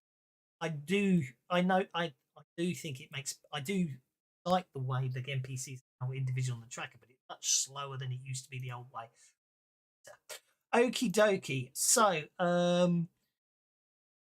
we had a taunt of 4. I'm gonna that's basically 5 for both. So we'll just do that as a combined taunt. So with a spirit roll of 4. Okay, Vena's gonna get a bit annoyed at that. She's gonna get up. She's basically gonna give a dirty glare at.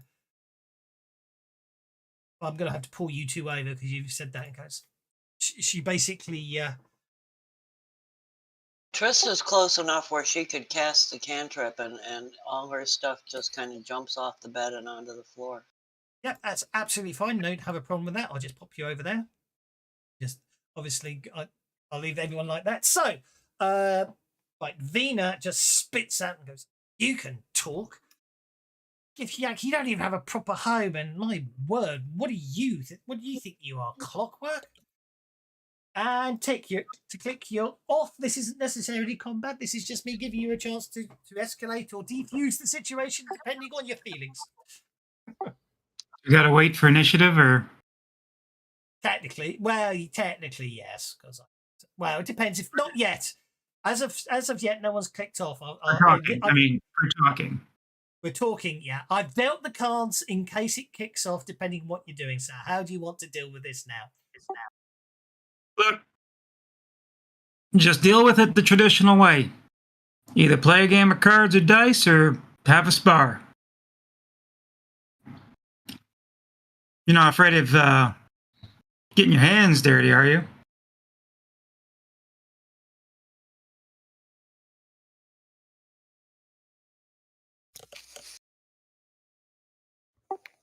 Hey, alas, I'm a. It should be a majesty. It should just be space. Basically, Vida goes. You know what? I don't need this bunk, and she basically looks. She looks at it with disgust. Goes. Just sort of gobules onto the bed, and then says, "Let's get out of here," and starts heading for the door. That was rude. And she storms out. Congratulations, you managed Go on, boys. Your owner is walking away. Be good little puppies.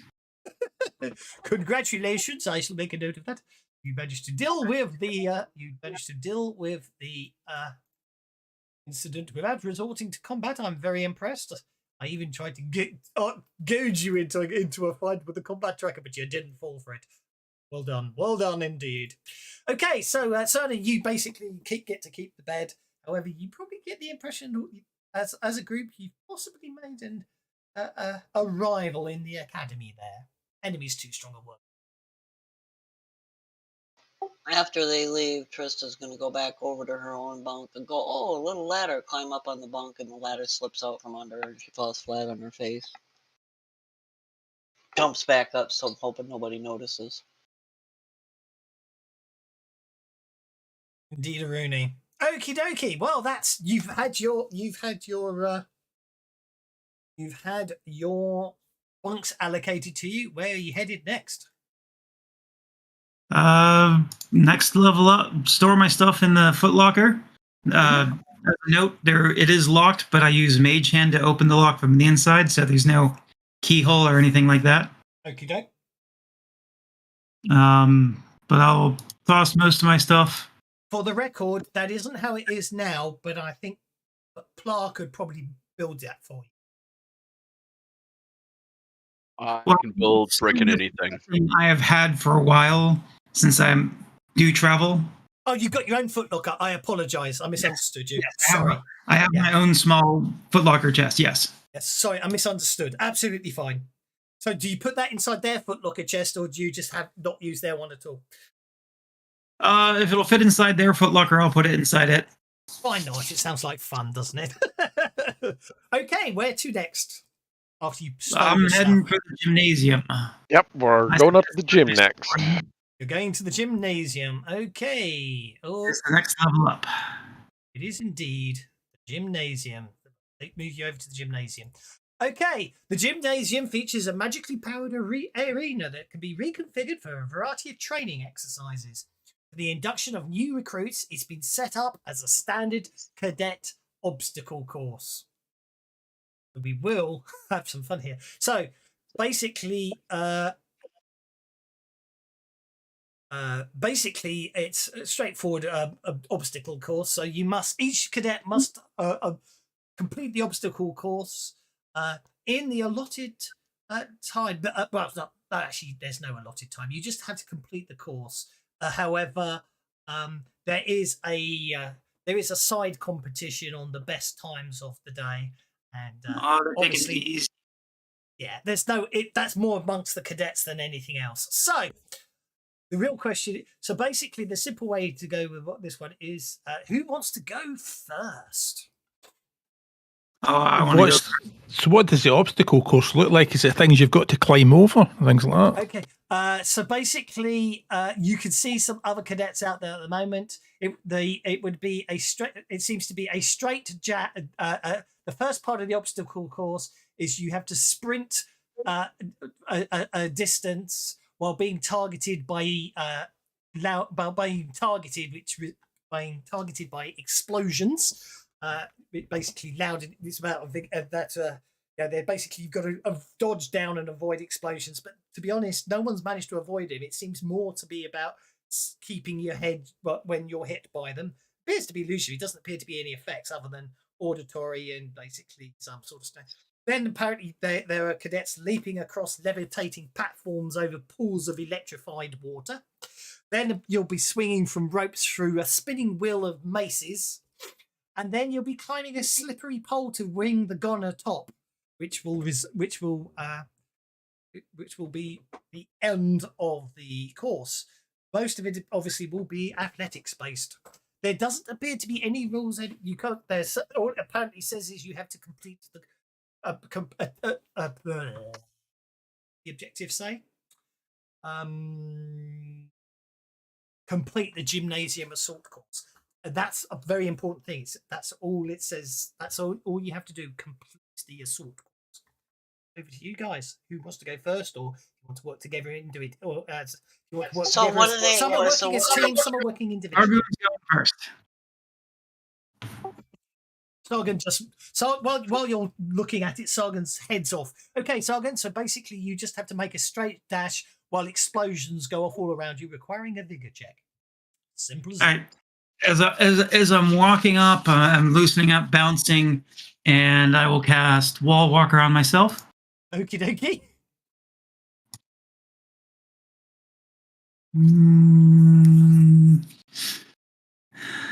Now I'll save my bennies for it. It is going to be I'm going to hurry myself as well. So 3 power points. Okay. Oh, apparently the bennies must flow. Thank you, Jimmy Monka. They might need him for the assault course. So what happened to him? Why is he not playing with us? Well, basically, the simple answer is he did turn up when session 0, and obviously I've already got 7 characters, so it really depends on you lot. If you really want to add an 8th character, which does slow everything down, I won't say no, but I was going to limit to 6, and then someone begged for 7, so which is how many you had before, so I wasn't going to change. That jerk. Yeah. Who is that guy? we had 7 last time, so everyone else made it, so I feel I do. Don't get me wrong, I do feel slightly bad, but at least he's there to give you pennies. Oh, apparently I'm mean, that's why. So 8 players is probably more than I really felt would work, but obviously at the same time, if everyone basically badgers me and want to let him in, I'm not going to say no. But I was trying to. I boost myself a little bit, and it's just run right across? Or what? It's just a straightforward vigor roll. First one is just vigor to basically be able to survive. Okay, Sargon is off round the assault course. He seems to be moving quite fast, and he basically multiple explosions hit him as he's sprinting down the first leg, and he's absolutely fine.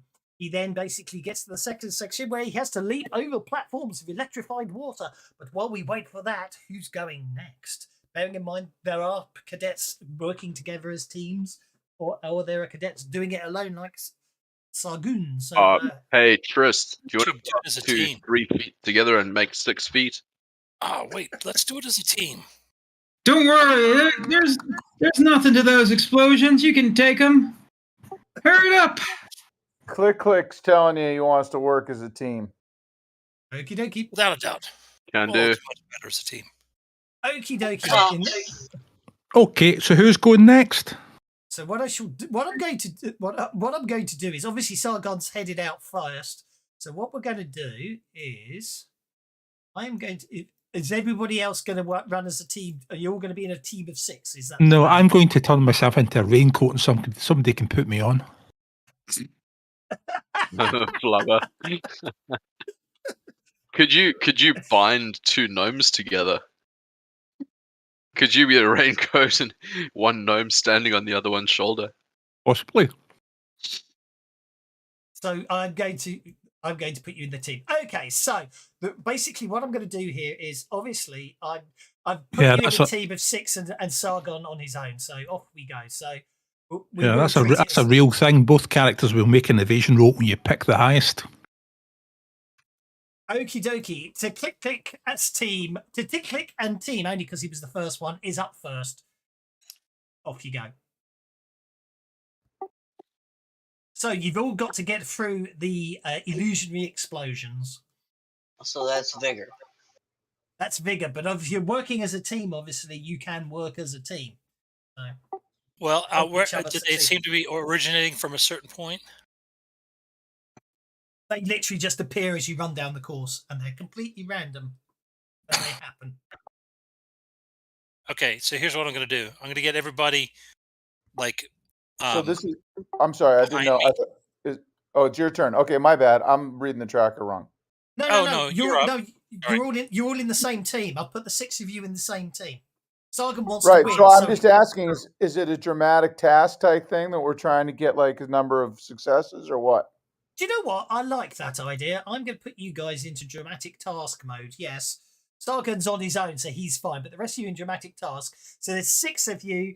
So I will say, I'll be generous and say, you only need 4 successes in each leg for the 6 of you to progress to the next step. How's that?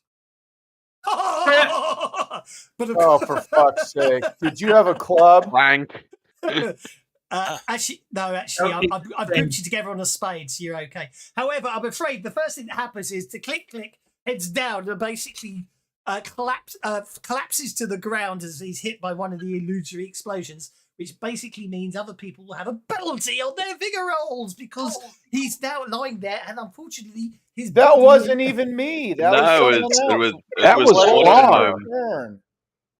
No. Give me a chance to finish. Plargit has fallen over, trying to make his vigor roll. He's basically knocked over by one of the illusionary explosions. Unfortunately, as he's lying on the ground, the explosions keep going off inside his metal body and increasing the sound of the reverberations, applying a -2 penalty to everyone else trying to get past. Empty barrels and all that. Well, Exactly. I'm going to try and use my shield everybody from the explosions using my bulk, if I can. Certainly. I just remembered, actually, as a dramatic task as a group, it doesn't work. I'm going to have to split you all up again. The game doesn't do group dramatic tasks very well, does it? No, you got to click every person on the tracker. Yeah, I always forget that. But no, I can manually. I'll manually count the result. Yes, it doesn't matter. We won't use the tracker. We'll just use it as a team thing. So, anyway, what were you doing with your alchemy roll, Glixaglib? Well, because I'm a plasmoid with a duck and cover edge, they basically can use me as an umbrella to shield them from certain attacks. So I am a blobby protection layer to push back some of the damage as I flop along. Someone must make an evasion roll. Both characters used. Oh, that's quite nice. Okay. Okay, anyway, Tritz gets you across, so I just need 2 more people to nominate themselves to make a vigor roll -2.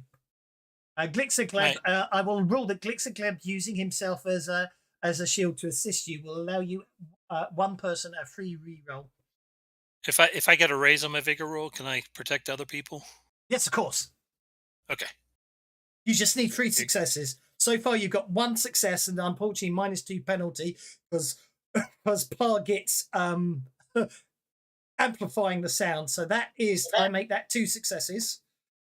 Chris is successful. Yeah. Bearing in mind, it doesn't matter if you don't achieve it in 1 turn. You can keep going next turn. Okie doke. That looks good to me. I'm going to count that as that's a 4, a 6, and a 9. So we're going to classify that as a 12 to get 3 resolutions. Okay, Sargon, you're up. You have to leap across the levitating platforms over pools of electrified water. That requires a successful athletics check, which Walker won't give you a bonus on, I'm afraid to say. Sorry, what? Wall Walker you won't get a bonus on Wall Walker with you won't get your +4 Wall Walker bonus, is what I'm saying. Okay. I still get a +2 for my free runner? You still get your +2. Yeah, you still get your free runner benefit. Yes, you certainly do.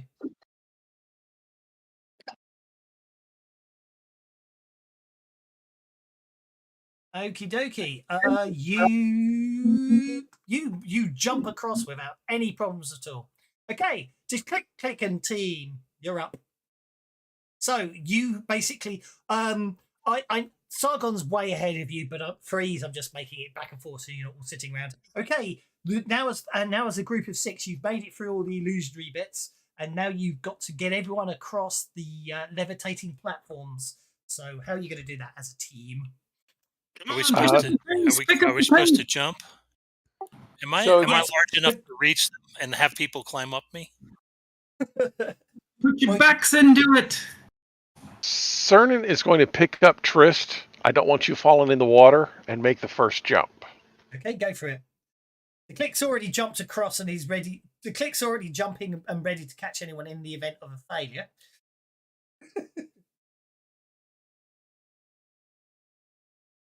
That's absolutely fine. Yep. So I still need to roll since he carried me, or no? You're across. So okay, between to Click and yeah, exactly. To Click and Cernan are basically helping you get across.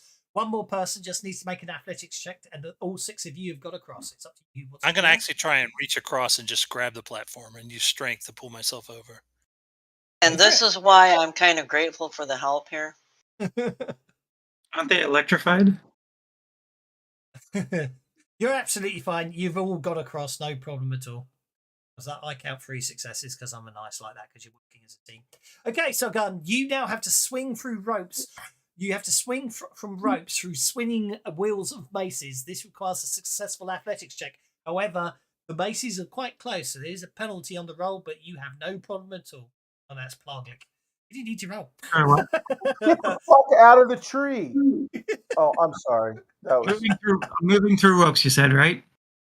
Swinging from rope to rope, so it's athletics at -2. And then my free runner negates that. Go for it, straight. Go for it. Remember, put a tree up. It's after Thanksgiving. That's Oh, traditional time to put up a tree. I just wondered. There's no traditional time that I'm aware of in the UK. There's a traditional time to take it down, but no traditional time to put it up. Boxing Day. Well, yeah, my daughter likes to do it before at Thanksgiving, so we've already got the tree. I haven't decorated it yet. I mean, but the cat's doing his best. The cat's trying to knock it down. I do believe in Victorian times, the tradition was you put the kids to bed, and on Christmas Eve the tree went up. So Santa brought the presents and decorated the house.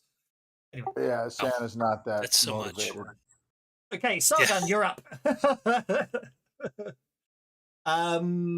Sargon, you can see the end is in sight. You just have to climb a slippery pole and ring the gong at the top. Of course, your War Walker giving you a +2 bonus to negate the -2 bonus will probably mean you'll make this quite easily. Sorry, I'm doing what? Scampering up a wall? A slippery pole. If you know what I mean. Sorry. Okay. And no, you can't just pull out the thing and let the flagpole fall to the ground to ring the bell. You actually have to.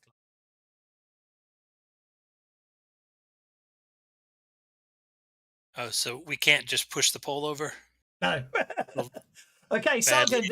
Sargon completes the course, getting the fastest run so far of the day as he rings the gong and slides back down to the ball. Okay. And yep, I jump Okay. and trigger my cantrip. So, rather than all just roll, if you're working together as a team, you just need to tell me how you're going to assist each other, and you don't actually need to use On everybody's shoulders.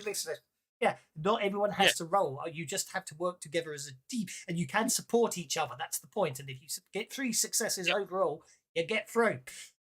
No, I'm going to stand on the bottom and be a support for. Okay. This is else. swinging. No, this is you now got to swing from rope to rope through wheels of spinning maces. Okay. The maces do move in and out slightly. Therefore, base roll. There's a -2 penalty on the athletics check. So basically, what you really want is 3 of you to make your athletics checks, and the other 3 to support in such a way to try and minimise the penalties. Okay, I'm gonna need somebody to kind of like carry me across here. But what I can do is use my telekinesis. It's just a cantrip, so I can't. But I can slow down the swinging. I like it. So okay, make a spell casting roll. Raise to give a +1 bonus. So that's a +3 bonus. Someone's athletics roll. Whoever wants to take Trist through the spring. Whoever wants to swing through with Trist rope to rope, it's a +3 bonus. I've got Trist, I'll carry you because I'm going to need it. Just did it. In a second. You just did it because that would have been -2, but +1. So you actually the net result is you got a 10. Trist and click get across. Okay, Worthing Pettigrew controlling for that basically. I'm rolling support. I'm going to roll support, and I'm going to cushion the blow of any possible impacts. Go for it. That would give a +1 bonus, which unfortunately with the -2 because of the maces will not be enough to save Worthington Pettigrew Chuddlefoot the Fourth, but he could spend a penny and that's why I was carrying Trist. I thought I was carrying Trist. You were carrying Trist. I apologise. I misunderstood you. That's fine. Yeah. Okay, so who? It's because Click Clank rolled right after me. And he did, yes. He's doing exactly what I said. Don't do it. Okay, so you got 2 successes there. Then, so who's going to support someone else making their last attempt through? We've already got a +1 from. Cernan will use his feather fall to help keep the damage from being too much. Okie dokie. Make us. That's another cantrip. So make a arcane roll. I can't remember which you use. Faith, don't you? Okay, so that's okay. So from my guesstimates there, Plarg Git Clank is making an athletics check with no modifiers. -2 +2 from you 2. That's a tongue twister if ever there was one. Go on, Plar. Let's have an athletics roll from you. Have we lost him? I could be nice and take his 10 from last time. Oh dear. Or I could just roll for him. He's got 8 bennies. I'll spend his bennies. I don't mind spending them. For who is this? Oh, he did it. He did it. No problem at all. My roll was even better than his. Okay. All of you have got across. So you are now, all you have to do is, as a team, you just need to get someone up to the top of the pole to ring the bell. Let me try that again. Sorry, I was on mute. No, you're fine. You're fine. So I need the support. Cool. Okay, so you need to allocate someone who's going to go up the top and ring the bell. It is a slippery pole with a -2 athletics. How high up is the bell? That's the interesting thing I'm going to say. It seems to basically, obviously, that if you haven't guessed, everything in this place is magical. Depending on the individual, it seems to move up or down, almost as if people who've got very good jump abilities, like Icarine, the pole seems longer. It's the pole. Well, I was thinking, can we throw Trist up and have her ring the bell? I was going to say, is the pole hollow? The pole.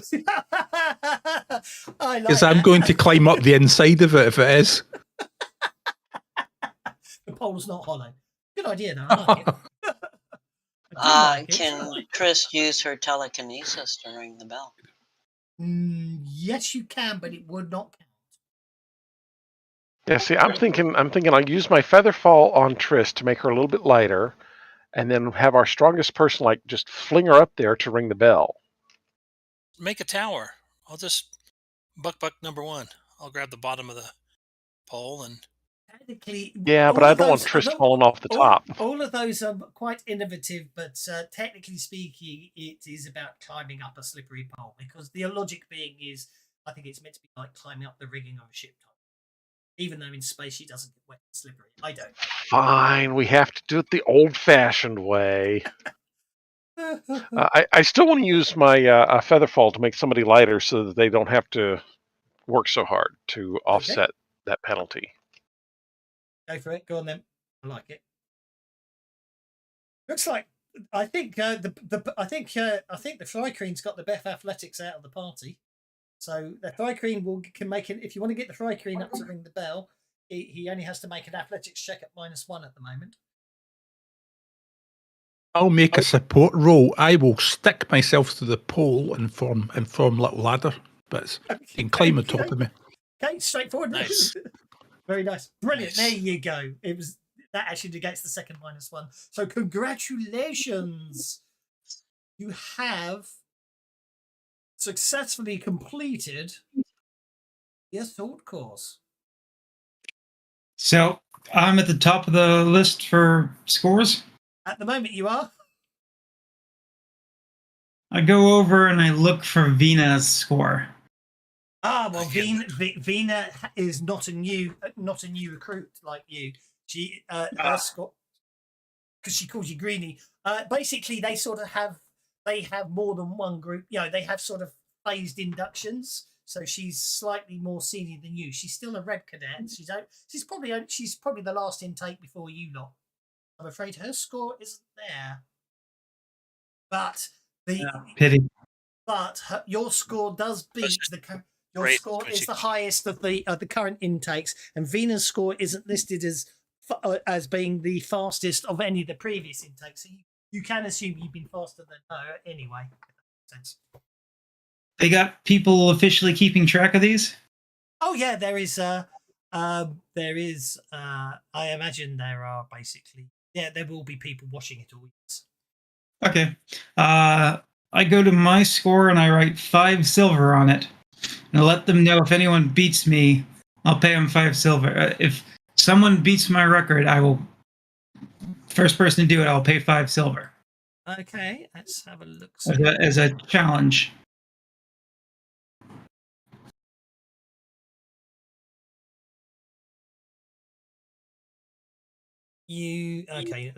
Now let's go back, mate. See if we can work this.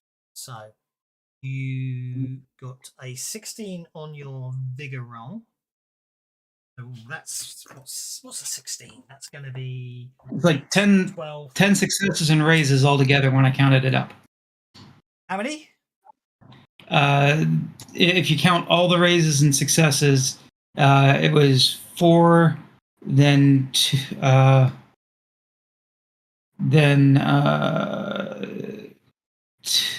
4, 2. 3, 3, and 3, wasn't it? I had one where I sounds good only to me. just passed it, but Sounds good to it's me. like 10 successes. It's like Okay. 10 successes and Okay. raises altogether. If someone can beat 7 raises, which is what I'm counted on, they'll beat you. So I will. I won't. I shall. Well, we'll do one now. Let's see what happens with me. No, he's gonna. This one another cadet Micken. Oh, he doesn't critically fail, but he's not gonna keep up with you, so that's okay.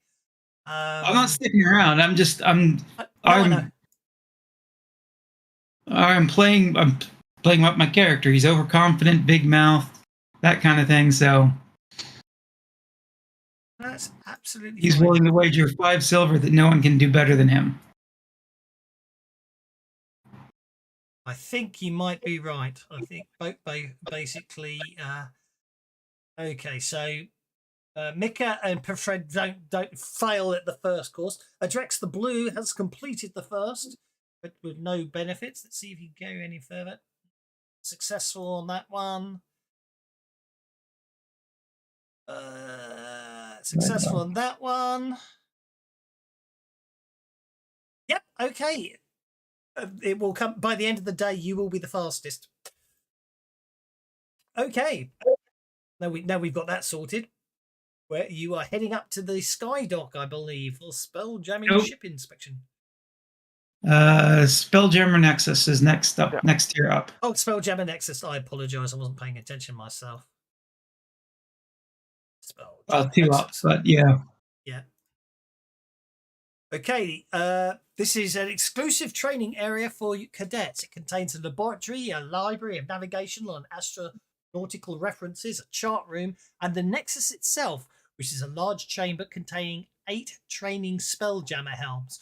Ornate high-backed chairs mounted onto a mechanical gimbals that encircle a 30-foot Ori depicting, well, it looks like a planetary system, but Triss certainly doesn't recognise it. Some of the others may, but we'll worry about that later. For those who train here, you're overseen by Sif, a training officer. He is a human spell jamming officer. So there we go. Yeah. So is this only for the people with arcane backgrounds? Okay. He basically, here we go. Issuing commands through the. Okay, so each Spelljammer cadet must use your helm to progress the ship through a world space journey with your test vessel. So if you do not have an arcane background, you do not have to form. I've got an arcane background. Indeed. What kind of rolls does it take to get through it? No agility checks are required here. But Thank God. I have mega boating prowess coming from parts from a old ship. Indeed, but alas, you see, powering yeah. So basically, if you got the boating skill but no arcane background, you would be you would be, because basically the way he explains how spell jamming works. So spell jamming is at the simplest level, there's a magical chair that sits on that you put on a ship. It's called a spell jamming helm. Okay, the spell jammer is the person who sits in the spell jamming helm, and they use their innate their innate arcane capabilities. Arcane being you've got an arcane background or mystic background at higher levels to power the ship. Basically, what happens is you sit down in the spell jamming helm. It takes a few seconds to attune, i.e., 1 round, and then basically you become as if you are the ship, and you are floating just above the deck of the ship, and you can look around as if you are the ship. And after that, with the power of your mind and your magical abilities, it's a strange sensation because you think more about thinking about moving a limb than actually operating controls to power the ship. However, these ships obviously still have rigging and sails because there are solar winds and astral winds out there when you get into the astral sea. Therefore, crews still do play a part in a ship. So, from your perspective, Pla, you see, your boating roles will be assisting the spell jamming helm in terms of maneuvers in combat and stuff. You don't actually share the picture of the human. I can't remember. So, who wants to go first? Yep. Sargoon. Okay. So, as you basically maneuver through the training session, as I say, once you get the hang of it, it seems relatively straightforward.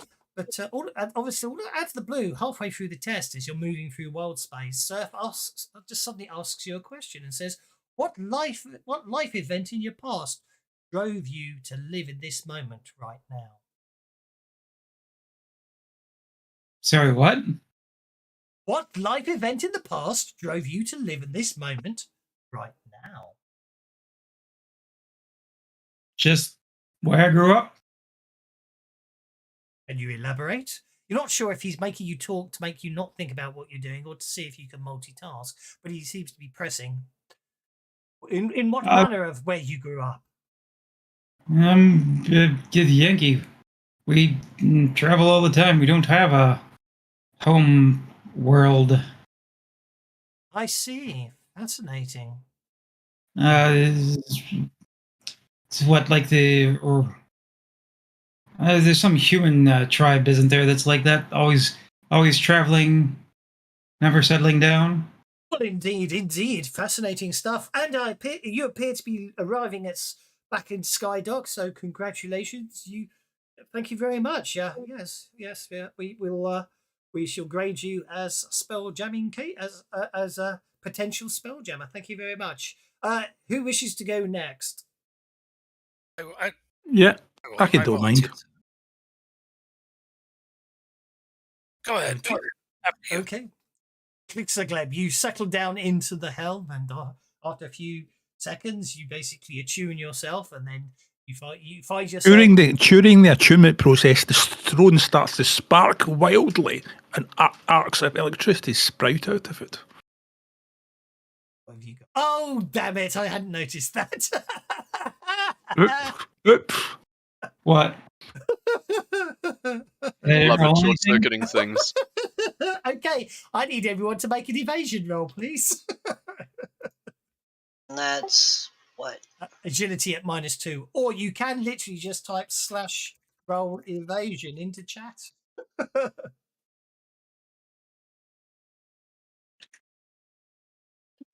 You're an evil man.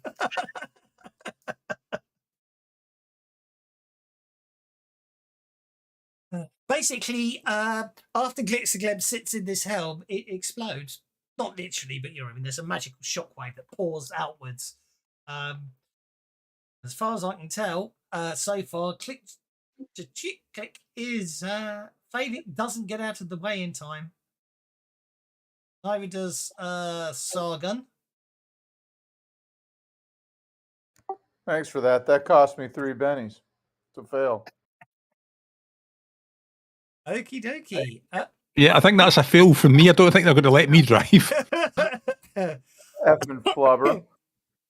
Actually, fact, I need vigor checks from Glitzagleb, Click, and Sargon, please, as the three of you were caught in the magical backlash of the Spelljammer helm overloading.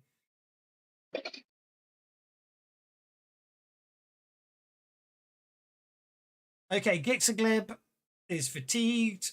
Sargon is fatigued. To Click, obviously you just got hit by a bolt of lightning.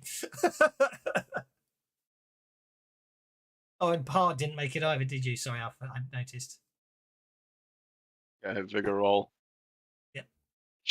Oh! Clank! Clank! Clank! Although I was trying to fix this desperately. Okay, so the net result is just Click basically is hit full in the chest by a lightning bolt.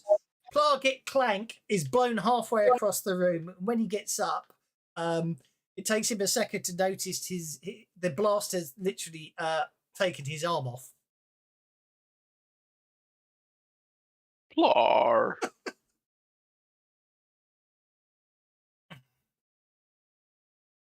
Right, need to repair this next round. Oh. And I point to your arm. Could somebody pass me that, please? I'll give her and hand it to him. Right, as you can imagine, at this point, it causes all. Do you know what? I've just noticed there doesn't appear to be that spell library deck. I've just noticed there doesn't appear to be any sort of medical deck or anything on this place. Obviously it's a magical place. They will have healers and everything. I'm just trying to work out where they'll be coming from. Okay, basically, all of a sudden, with that moment, the whole floor starts flashing, and you sort of get this strange ramping up, repeating sound.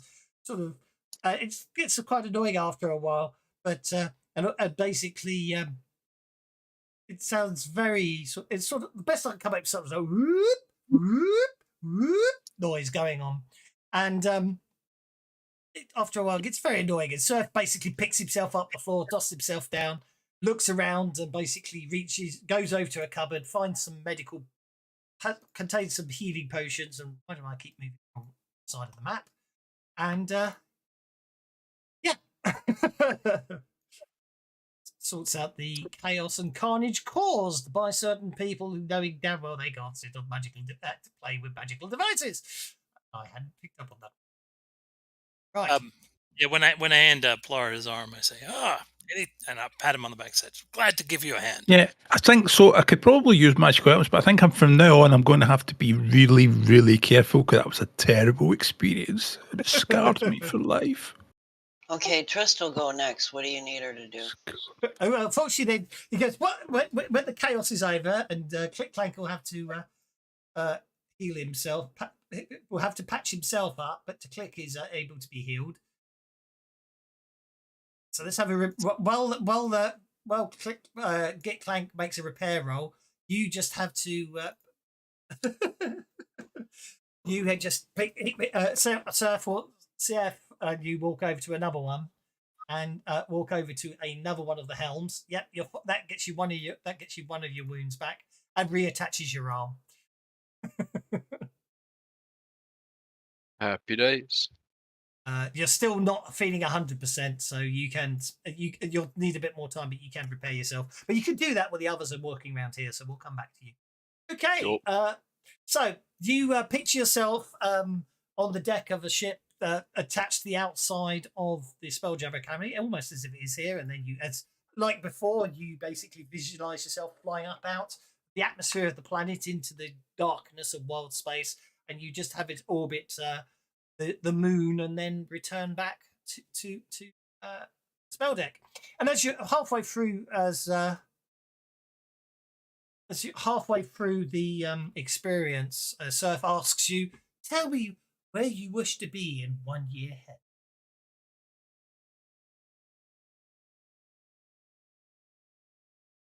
Alive. I said where, not health-wise. They give you a job interview while you're flying the ship. Basically. Listen, she plays It her means you wish flute to feel fly. like- Yeah. She has to stop playing and she looks at him and she thinks for a minute. She goes, "As far as I can get." Wow, very well. And I'd say you come back into orbit and you dock back on the sky dock. And he goes, "Well, thank you. So that's also gets you certified as also, sorry, I forgot to mention, Glexa Kleb, you are marked as not a Spelljammer you are not certified as a Spelljammer helmsman. In fact, I can do it. I know. I just maybe need more time to get into it. You just sat down wrong. Yeah. I mean, I can do it. I could just. I might be at the very bottom of the list if the players want to put me in the chair. But does anyone else wish to register themselves as a Spelljammer? Yeah, Cernan will register. I'll give it a go. I want to give it a go too. I doubt I'll be able to. Cernan is up next. Both arms attached. Cernan is up next. Oracle gives him the arcane background. Yeah, Oracle. Okay, so the question you are asked as you are flying the ship through wild spaces: what shall the cosmos make of you?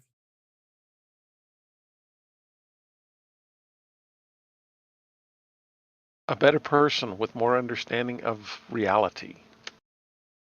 Like that. So, well, thank you so much. Again, obviously, the flying, but once you get used to the idea, it's quite natural. And Cernan, you are registered as a Spelljammer. Okay, Pla. Did you say you wanted to give it a go? Did you? With giggles, because clockwork arrogance can interface with any type of thing. Exactly. Even though no arcane background whatsoever.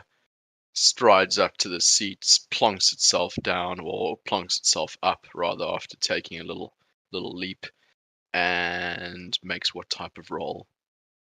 Well, there is no roll involved. You just sit in the seat and nothing happens.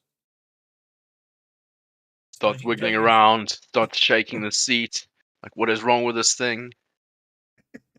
After a while, gets frustrated and says, "Is this broken? It would appear so, I'm afraid. And Can I says, try fix it? I can fix anything." I'm afraid not. I'm afraid you just have to accept that that something in your mind maybe is holding you back. Blinks off sulkily. What do you think it may be? Speak it, or maybe it is just, or it may just poison your ability to. I think that the cogs need oiling, or I see. Right. Does anyone else wish to register as a Spelljammer, or is it just the three players? I'll step forward. No, I'd like to. Click I'll turn. was just waiting. Okay. Is that Worthington stepping forward next? Was that? Well, if Click pipes up, I'll defer to him. Go ahead. Defer to him. Okay, Click. Over to you. You are a druid. Okay. So I'll give you it. Don't worry, there's no rolls required to fly. Do not worry. It's more about getting some interesting background information for the characters, making you think about your characters as well. So you get an interesting one. Tell me honestly, among your friends and fellow cadets, who do you most respect? The ones that don't blow me up with their flubber.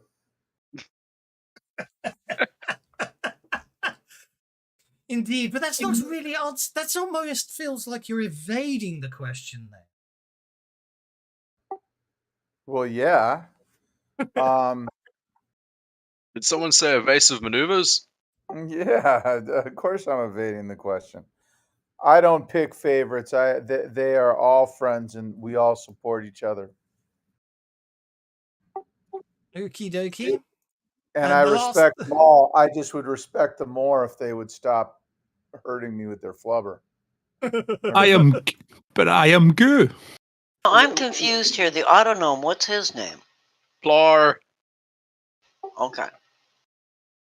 So last but no means least is Worthington. So you set yourself down upon the spell-jamming helm. Squeeze into the seat. Yep.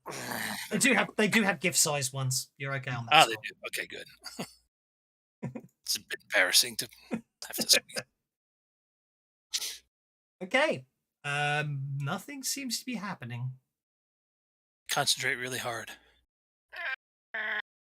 It won't go. Sir, it won't go. Tell me a tale of your past. What should I know of you? Asked by Sir. I shall tell the tale of when I first met Mortimer, my fabulous steed and constant companion. Wonderful stuff. Everyone settles down for a good long story, but we'll fade out and then fade back in. Mortimer was stranded on an asteroid. His air supply was running out. Oh. And Celestian, you may know her as Desna, but Celestian called me to him. I like it. That's good. And you two have been inseparable ever since. Is that the case? Yes. Yeah. Even now, as I sit in this chair. Indeed. Well, I'm afraid, obviously, you were destined to ride into adventure on the back of Mortimer, not on the back of a Spelljammer helm, my friend. And therefore, I'm afraid you also are not registered as a Spelljammer. However, each character has been awarded a point of conviction for the evaluation process that has taken place here. So congratulations. Nice. First point of conviction. Right. I do believe you have one place left to go. And that would be Skydock. Spell jamming ship inspection. We Okay. got clearance for up there. Well, this is it. As you get up to Blue. the security level, Taylor. anyone not wearing their blue security helmet is stopped and not allowed to pass until they put it on. Blue security helmet 1. Cool. How long did the flights take? Oh, long enough to get your spell points back. Power points back, I should say. Well, I was more wondering about the fatigue, if it was a 24 hours or just an hour one. It's an hour's rest, isn't it? So you haven't had a chance yet. Well, that's why I was asking how long all their flights Oh, I took. see what you're saying. I'll be nice and say yes. You can have your fatigue back. Anyone else who's got fatigue could also remove their fatigue, and Plar has repaired himself. I'll recharge my powers too, since you can do that. Mm-hmm. Okay. So, Bounding up the stairs. okay, twin gnome officers named Kip and Pick show you around a spell jamming ship. They teach you the basic operations of the vessel and explaining how the equipment should be handled. Pretty much going over what we've already said, that the spelljammer sitting in the helm provides the power and the automotive magical energy to propel the ship through wild space. At top speeds, apparently, spell jamming ships will travel at 100,000 miles an hour through wild space and astral space, and obviously could speed up and slow down accordingly. And it also explains how different ship models. The one they show you is a hammerhead ship. It explains how the fins on the hammerhead help control maneuverability and such. So, as you're going round as we're heading round the ship, part of the inspection, please have everyone make a notice check, please.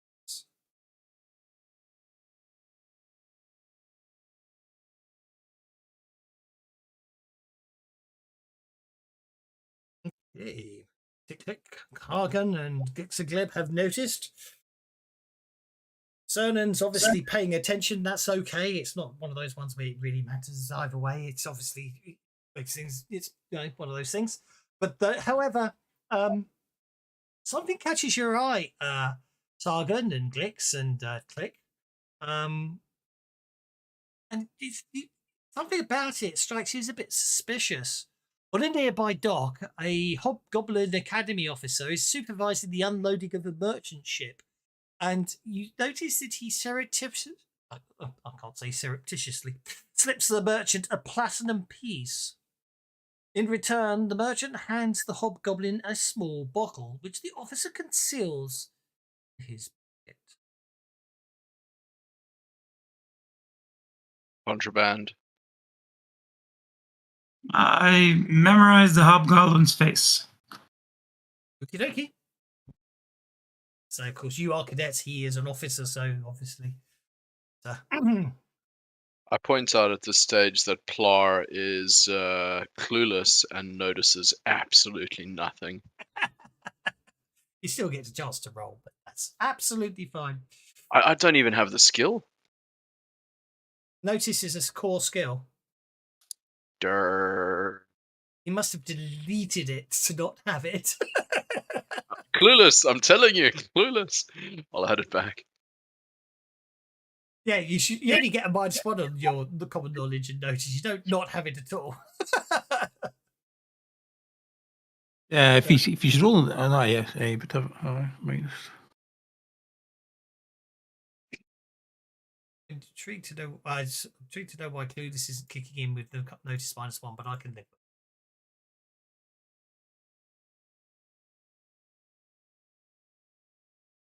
Do that. Jeff, which one are you? You got to roll notice. Oh, you don't need to. You've already had it, so I wouldn't worry too much. All it takes is one person in the party to notice it, and whether they mention it to other people is another matter. Okay. Once all orientation tasks are complete, you report back to Bosun Kato. Okay. So, basically, when you get back, one of you needs to report to Bosun about everything you have achieved today. Who wishes to deliver the report? Sargoon will head down that way. I'll step forward. Okay. Yeah, we're reporting in. We do not have a team name yet. I'm sure we will have that soon enough. Indeed, you What, should come four up or with one. something, right? Yes, exactly. You come up with your own team name. You see that point. Ah, Flubber Chubbers. Mm-hmm. Nope. But Denied. we have successfully, well, we have completed all our tasks to varying degrees of success. We have learned our compatibilities with the spelljamming helms, and who not ever to put in that chair, and who will not be successful to put in that chair. We complete the obstacle course as a team and as individuals, and we have learned the ropes, so to speak, on the spelljamming ships. Any other Indeed. information you wish to us to convey to you, sir? Hamsters are us. Indeed, there is one final task you must perform before you're dismissed for lunch. Fabulous. A What is spelljamming it? trader has delivered a fresh shipment of supplies to the Academy, including a crate addressed to the Academy head, Bert the Merciless, also known as the Old. But You are each. Tarto gives each of you a gold security helmet, and then orders you to deliver the crate to Mert's room in the bridge quarters. She explains that the old wolf was up late, entertaining various dignitaries from the Rock of Braille, and is feeling a little worse for wear. Therefore, you should keep the noise at a respectable. I didn't know. has this crate been? Has it passed through a customs? Indeed, you are given two. It has. You can see. It would. If it's been delivered, it should have done. You are given two. The mission has two directives: avoid damaging or tampering with the crate in any way, and obey Mert's orders to them. And are we sure that we're not delivering a bomb or some other hazardous material to the head of the Spelljammer Academy? Well, indeed, that could be a concern. However, this is the order you've been given. The wooden crate is about 2 feet on a side and bears a large label that reads "For Mert." It weighs roughly £100.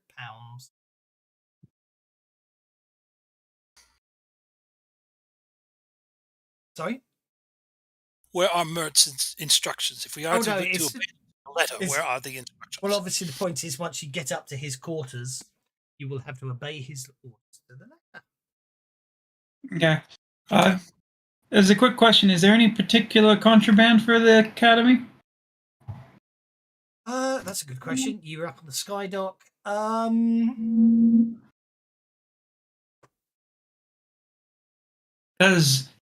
Oh shit, I got big mouth. Because I saw this bugbear smuggling something. Tarto looks concerned at this and requires you to give all the information. I describe him in the merchant and what payment I saw, since I can't keep a secret. Indeed. No, that's absolutely fine. So, after giving your full report, some shouted, or Tarto makes some shouted orders, and the officer is the hobgoblin officer in question is brought before you to identify. Well, since he called him a bugbear, he may not be so good at it. Sorry, hobgoblin. I chose to overlook that one. He said he remembered the looks. Was it a bugbear or hobgoblin? He's a hobgoblin. Do you identify this? This is the one you saw. Do you wish to positively identify him?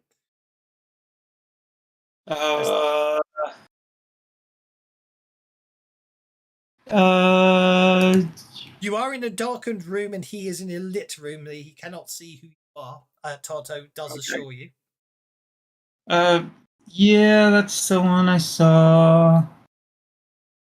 Well, indeed. Well, in that case, we shall. He will. At that point, the two security officers frog march him out of the room, off to the brig for violation of custom charges.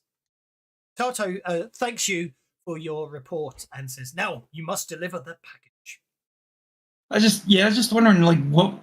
I mean, I don't think you'd need to smuggle alcohol in here. You got a tavern, so I just wasn't sure what he'd be smuggling in. Well, But, indeed, oh yeah, but you have a parcel to deliver. So yeah. anyway, Do you need those hats though? You said we were going to be given. I'm not going to worry about giving them to you equipment wise, because you only have to take them away again in a minute. So we'll just assume you've got them. So don't worry about that. Okay. So you basically, with that, Tato basically tells you to head down to. Tato tells you to head down to the sea dock to pick up the crate. How heavy is the crate? It is £100. Ah, easy. I hefted The up. sea dock. Start I thought carrying we it. picked up from the sky dock. Okay. I can carry it easy. Cargo, yeah. Cargo comes, yeah. I know there's a sky dock, but the cargo deck, cargo area is down in sea dock, so that's where you have to go down. So you pick it up. Okay. I'll have to give somebody my crossbow. I don't have my lance with me. My crossbow, my longsword, but then I can pick it up easily. Okay. Well, while I'm down there, I'll inquire about borrowing boats.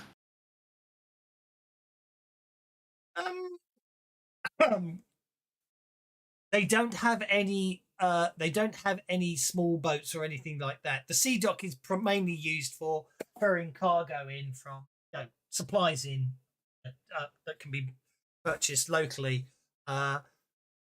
Basically, there aren't any real boats that you could acquire in that regard. However, Okay. but anyway, so you basically you carry the parcel all the way back up from the sea dock, and basically you get up to the bridge quarters level. Your gold security helmets get you passed through security, and you find yourself outside the door to Mert's quarters. And I have some notice checks, please.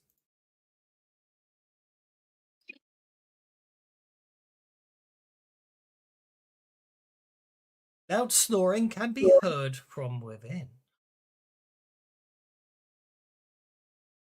I have to be honest, dice rolling is quite a bit more colourful these days, isn't it?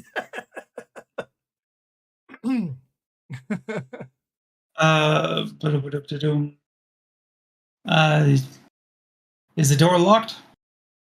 Are you saying you want to try opening it? Yes. Okay. Yep. Basically, the door is partly ajar, and it creaks loudly as you open it.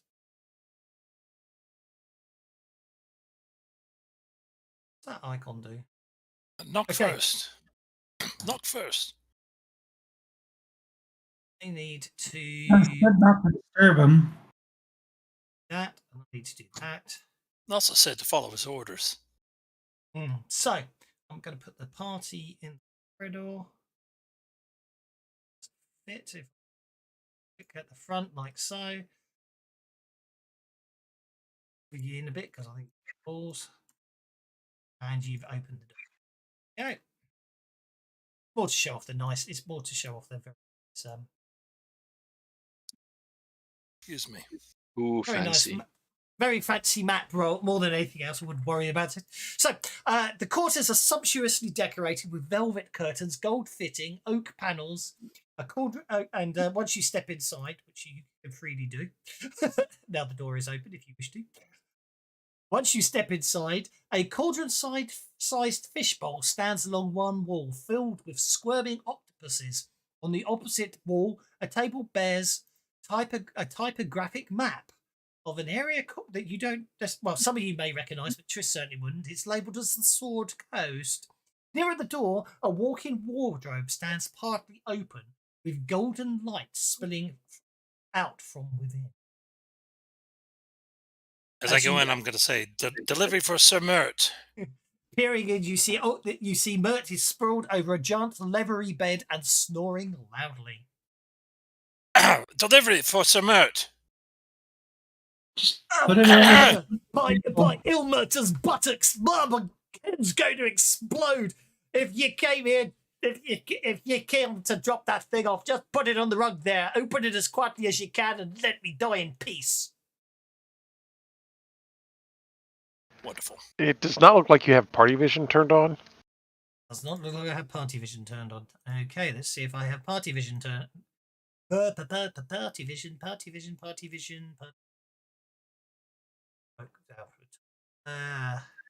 Sounds like Mert's suffering from a little bit of party vision. Ha ha. Aha! Righty ho. Laura is making for the piano. It's Righty ho. contracting So, and breathing.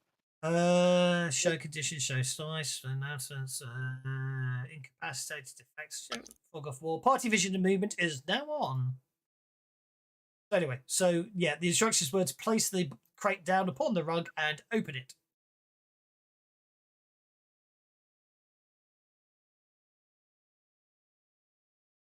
Okay, so the fishbowl contains a number of octopuses. There's a typographic map. There's a wardrobe, and the beds. As Mert sort of moves, the bed seems to shift and rock and undulate as he lies upon it.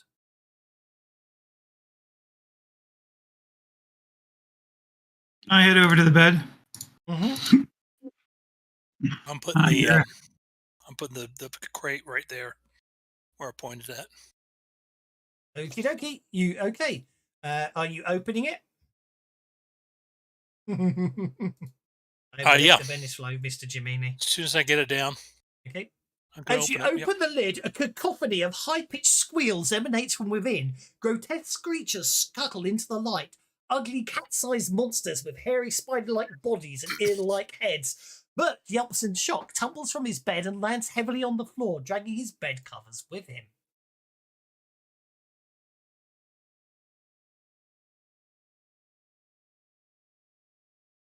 You. Holy shit. Are they baby Nagoi? They are indeed. Oh. Is that like Babe. swarms of them? Yes. Swarms of baby Nagoi. They swarm out of the Um, box. Okay, my Um, fork has 3 prongs. Nagoi do do do do do. Are they frightened? Don't believe so. I don't think I've got Mert in here. You looked at my character sheet. Are they frightened? Why would they be frightened? Because I smell funny. I see Flubber doing a belly flop to absorb the swarms. No, they most certainly won't be worried about it. Don't you worry. Anyway, they emerge hiding from the cape, and basically, Okay, let's. Okay, so this what happens.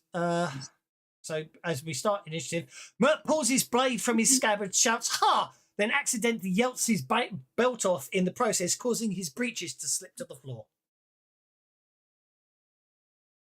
That's Mert's action for this round. That's what you get. Look at his cogs. That's what you get for wearing your scabbard to bed. Who does that? Glixagleb, you are first.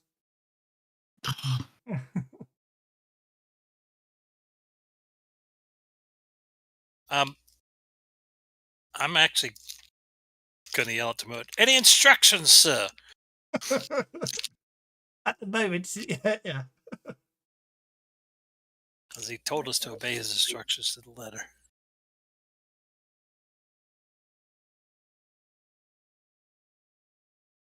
Anyway, so Glixagleb, what are you up to? Move my token because of the stacking. Gosh, yes. Stupid. That's the only problem. No, but I wrote a little guide on this. Turn up the reach and scale down the tokens. It's easy.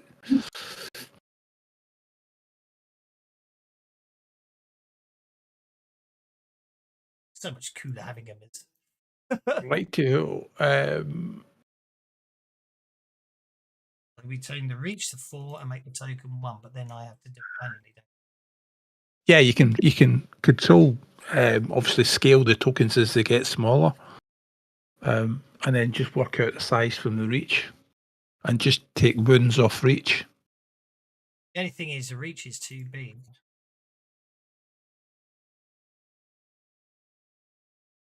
Okay. There we go. We'll do that, and then I'll fix them on. So are these creatures obviously hostile then, are they? Yes. But they're Yes. not. They must be hostile because they should be fleeing in terror at the sight of me. Longest 6 seconds ever, you know. Come on. Yeah, I think what we'll do is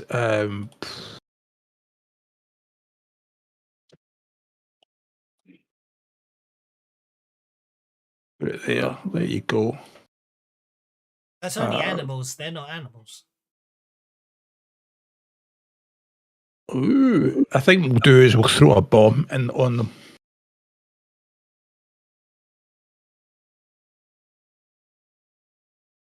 Yogi are one of the big baddies of Spelljammer. These are just their babies. Yeah, so we have got a 7, so that's a hit, isn't it? It is.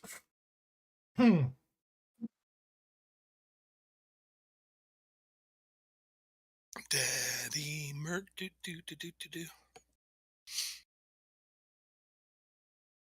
you want me to roll damage 3 times, or is it one for all 3 of them? 3 times, please. 4 times. 4 times. There's 1, 2, 3. Oh, 3.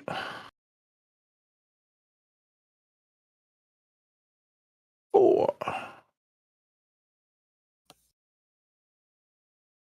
Yeah, I'm running for the corner of the room, like. Okie dokie. They throw a bomb and run away. Okay, so one swarm of Neogis is just destroyed. Nice. We call that crop dusting here in the US.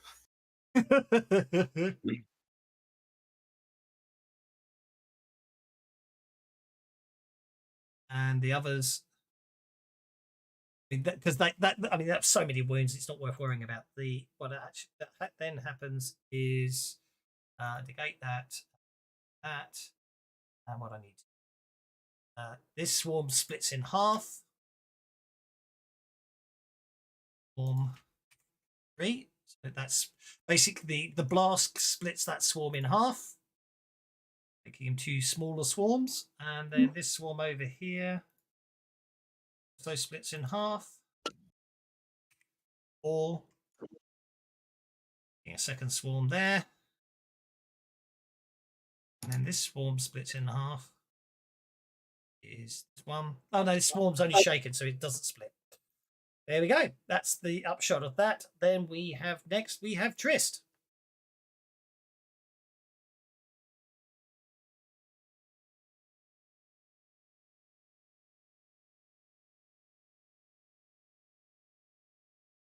Rest. Lifts her flutes to her lips.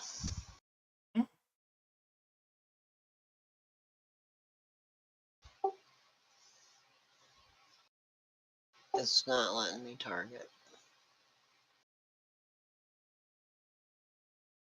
You know, yeah, you know what the fun is. It's always that stupid thing over the top of it. That should be 1, 2, 3, 4. That's all of them. And she plays her flute and it lets out that hideous trumpet blast.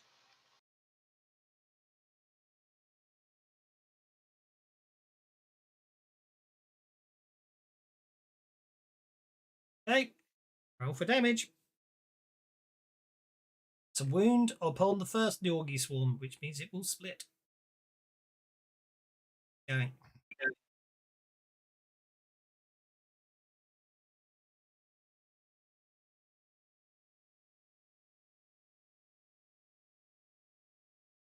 I'll work out the others in a second. That there, so pink. Okay, you shake that swarm. That swarm's unharmed. You completely obliterate that swarm. I re-rolled one of those. Yeah, you don't. You shouldn't re-roll until you've done all the damage, and I've applied it. But anyway, you got one more roll to rake, and you kill that one. There we go. Nicely done. Net result. And then she's Behold the gonna come swarms. back here and hide behind Clink Clank. Clank. Okay. That brings us to Click, Cernan. click. Click chick. Cernan, you are next. Oops, if I take myself off mute. Cernan is going to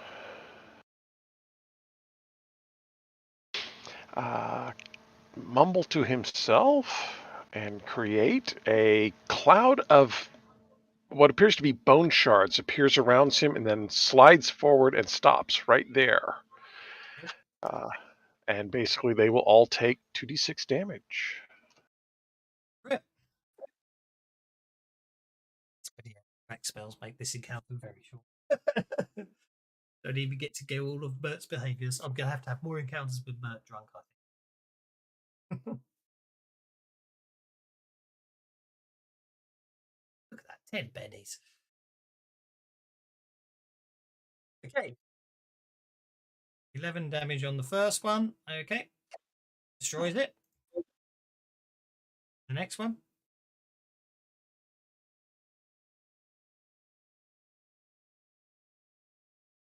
Unharmed. And the next one. Shake him. Looks like there might be one. Where it is. Armed. There we go. 3 swarms left. And the cloud of bones stays floating there. Ooh.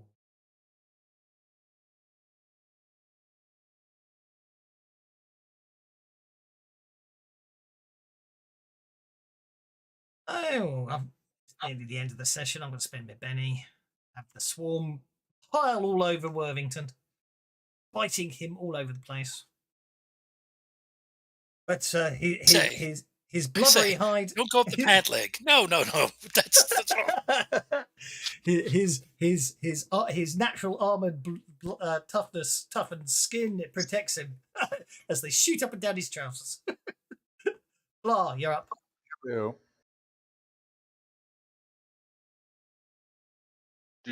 Gonna move into range of 3, so as to be close range, and then try prick a few of them with a fork.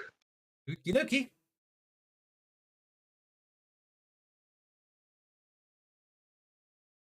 Guessing that's about the right range there. Throws a fork. In the meantime, Mertz pulled back up his breeches and pulls on a belt with much huffing and puffing in it.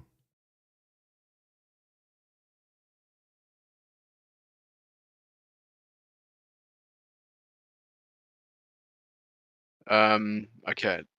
Let me target the closest one. And then roll the throw to hit that one.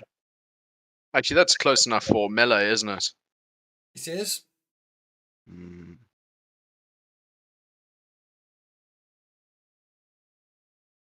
I should Okay. target all 3, but that doesn't matter. Okay, you start stabbing them, but there's dozens in every swarm. You are skewering some, but there are so many in the swarms, it's having a negligible effect. But you do kill some. Problem with swarms is that the idea is there's too many. You know what I mean?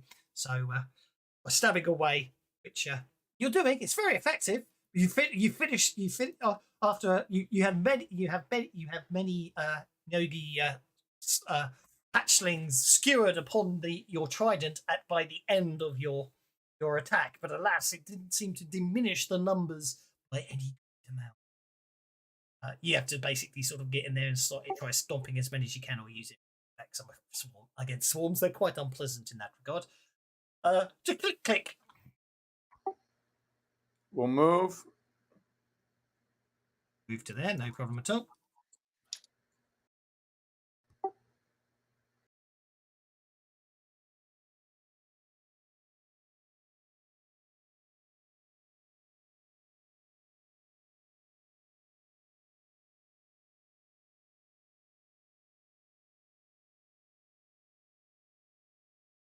Are you getting the far from out of interest? Elemental manipulation. Yes, but it's got to be there in the first place to manipulate it, doesn't it? Nope, it says conjure a small thing the size of a torch and apologize. Yes, they have rewritten it, but they haven't yet, so that's fine. I'll let you keep with that.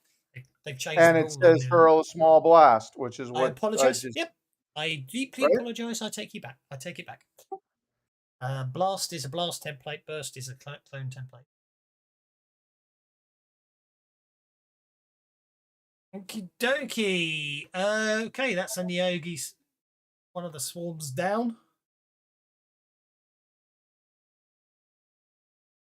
You get to roll twice more. We'll see how they go. That's another wound on another one. So, yep.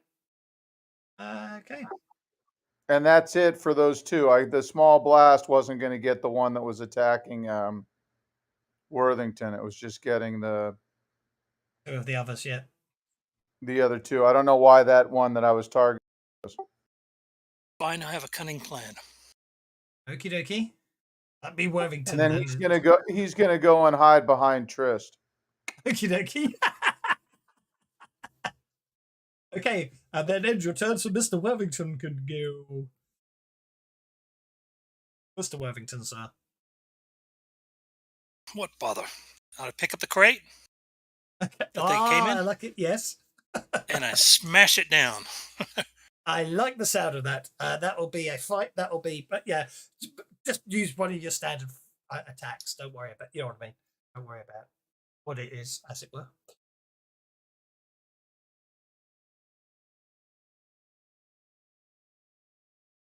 You got nothing on your combat tab. Yes, because I took off all the stuff so I could carry the crate. All right, so. that's fine. That's okay. I real quick, I'm going to add in something, and we'll do that. Yeah, that's absolutely fine. It'll be strength plus d6 damage, so. Right.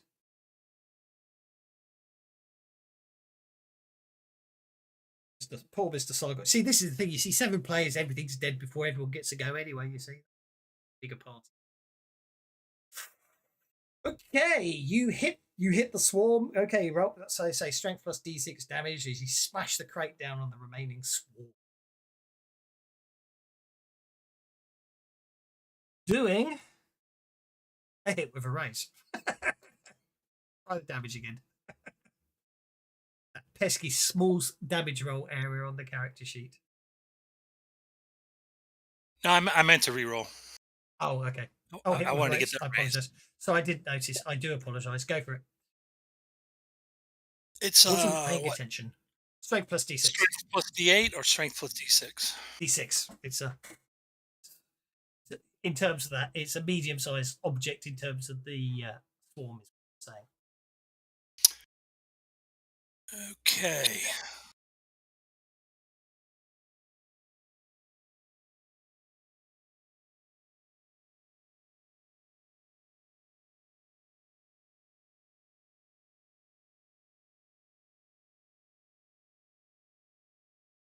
Can I get this? Here we go.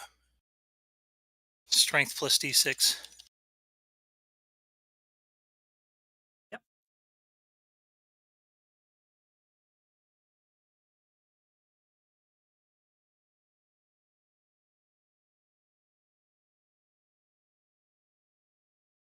Why won't you roll? Okie dokie, and that. The splat of those. Sagan, you're up. I'm afraid nothing left to kill. I'm afraid they'd be too efficient. That's fine. I'll step over to that table there, pick up the goblet, fill it with some wine, and pull out pouch of powder and pour it in, swirl it around, and hand it off to the headmaster. Oh, thank you very much. So, the sound of the battle in Mert's quarters basically guards run in just as the fight is running down. You hear alarms sounding throughout the bridge quarters, followed by booted feet. Meantime, Mert, having sorted out his breeches, is furious. Who dares to have tried to kill him? He's ranting, his day's ruined, and heads will roll once he finds out who's behind the outrage. Meantime, he's already taken the drink off his cigar and drunk it without even stopping in his ranting process, and then carries on again. As Mert as you're sort of wondering what we should do here, Click is sort of obviously got pushed inside by the guards coming in, and then Mr. Blip appears with a worried look on his face. His bronze moustache hangs lower than usual, and his mechanical eyes seem to have sunken into their sockets. He says, "With regret, Master Mert, this attack was merely a diversion. While our forces were being drawn here, more burglaries were reported across the academy. Our thief has struck again. And that is where we shall leave this week's adventure." Dun dun dun. Oh, did I say that out loud? No. And I do believe, completing this week's adventure, I need to do this. Yay! All right. Will you leave it up for a bit? I certainly will. Hope you Yay, enjoyed I no that, longer guys. have armor penalties. I haven't even thought about advances. That's absolutely fine. No, believe me. I mean, the whole point. This is Spelljammer Academy, which was a freebie adventure that was sort of put out to sort of tease people into wanting to play Spelljammer, and it's sort of set in 4 parts, as it were. And I thought that's perfect because basically each part, at the end of which, obviously, you've had some training, and therefore I'll advance you. So, by the end of the 4th adventure, you see, you'll be seasoned characters and ready to go out in the real world. That was the logic I was using. So we shall leave it there. Hope you enjoyed that. I'll leave Fancy Grounds up for anyone who wants to plan their advances. You don't need to do it today. If you've got your character backgrounds worked out, by all means put those in. If you want, if there's any other things you need to get on with, I'll let you run away. But no move disconnected. I'll think about he's my got to go. advance. And, He's got a game to run in an hour. He's I'm running off. I'm supers. running away. Indeed. But I'll leave it running. So Hey, Kevin. yes, Kevin, I need you to put languages in so that in combat I can say something more than just an infernal, please. I certainly will have to give me a yes. I will put them in, and I'll sort out Thicrane as well. It's my mistake. I apologise. I will sort it. It's all good. It's all good. and because I'm always early, I'll deal with my advance at the beginning of the next session. No problem at all. I will add languages to my list of things to do to. Probably ought to improve her athletics because right now she's at a D4 -2. Being a ship-based adventure, my money would be athletics, boating, and potentially, if you want to get involved in the ship's weaponry, shooting are probably going to be very useful skills. Especially as the easiest way to deal with spelljamming is you do it innately. But I will probably have use in combat. You'll be making arcane rolls to maneuver the ship, as it were. But normally you do it. But we shall leave it there. And Thank you, spellcasting roll is good. All the rest of them are. She's kind of a. In case no one noticed, she's a bit of a klutz. We shall leave it there. But thank you very much, guys. See you all soon. Speak to you. Obviously, questions, emails, anything like that, pop them in the chat. We got the chat for it. But I need to love you and leave you. So see you all. Hey, thanks very much. See you next. Not next week. Thanks a lot. Next Fortnight. fortnight. Next week. Yeah, next fortnight for Spelljammer, and next week for Pathfinder for those that are playing that. Thanks very much, guys. Right. Hope you enjoyed that one. That's a bit of a rocky start, and I've got a few things to fix. That's the problem when you start trying to do custom stuff. He's off to do his supers table. So I hope you enjoyed that, and next time I'll hopefully get everything sorted and work out why the chat isn't working properly and fix everything else and finish converting the adventure. I had to stop to go and do the fantasy companion, but there you go. So hope you enjoyed it, guys. See you soon. See you in a fortnight for part 2 of Spelljammer New Horizons. See you then.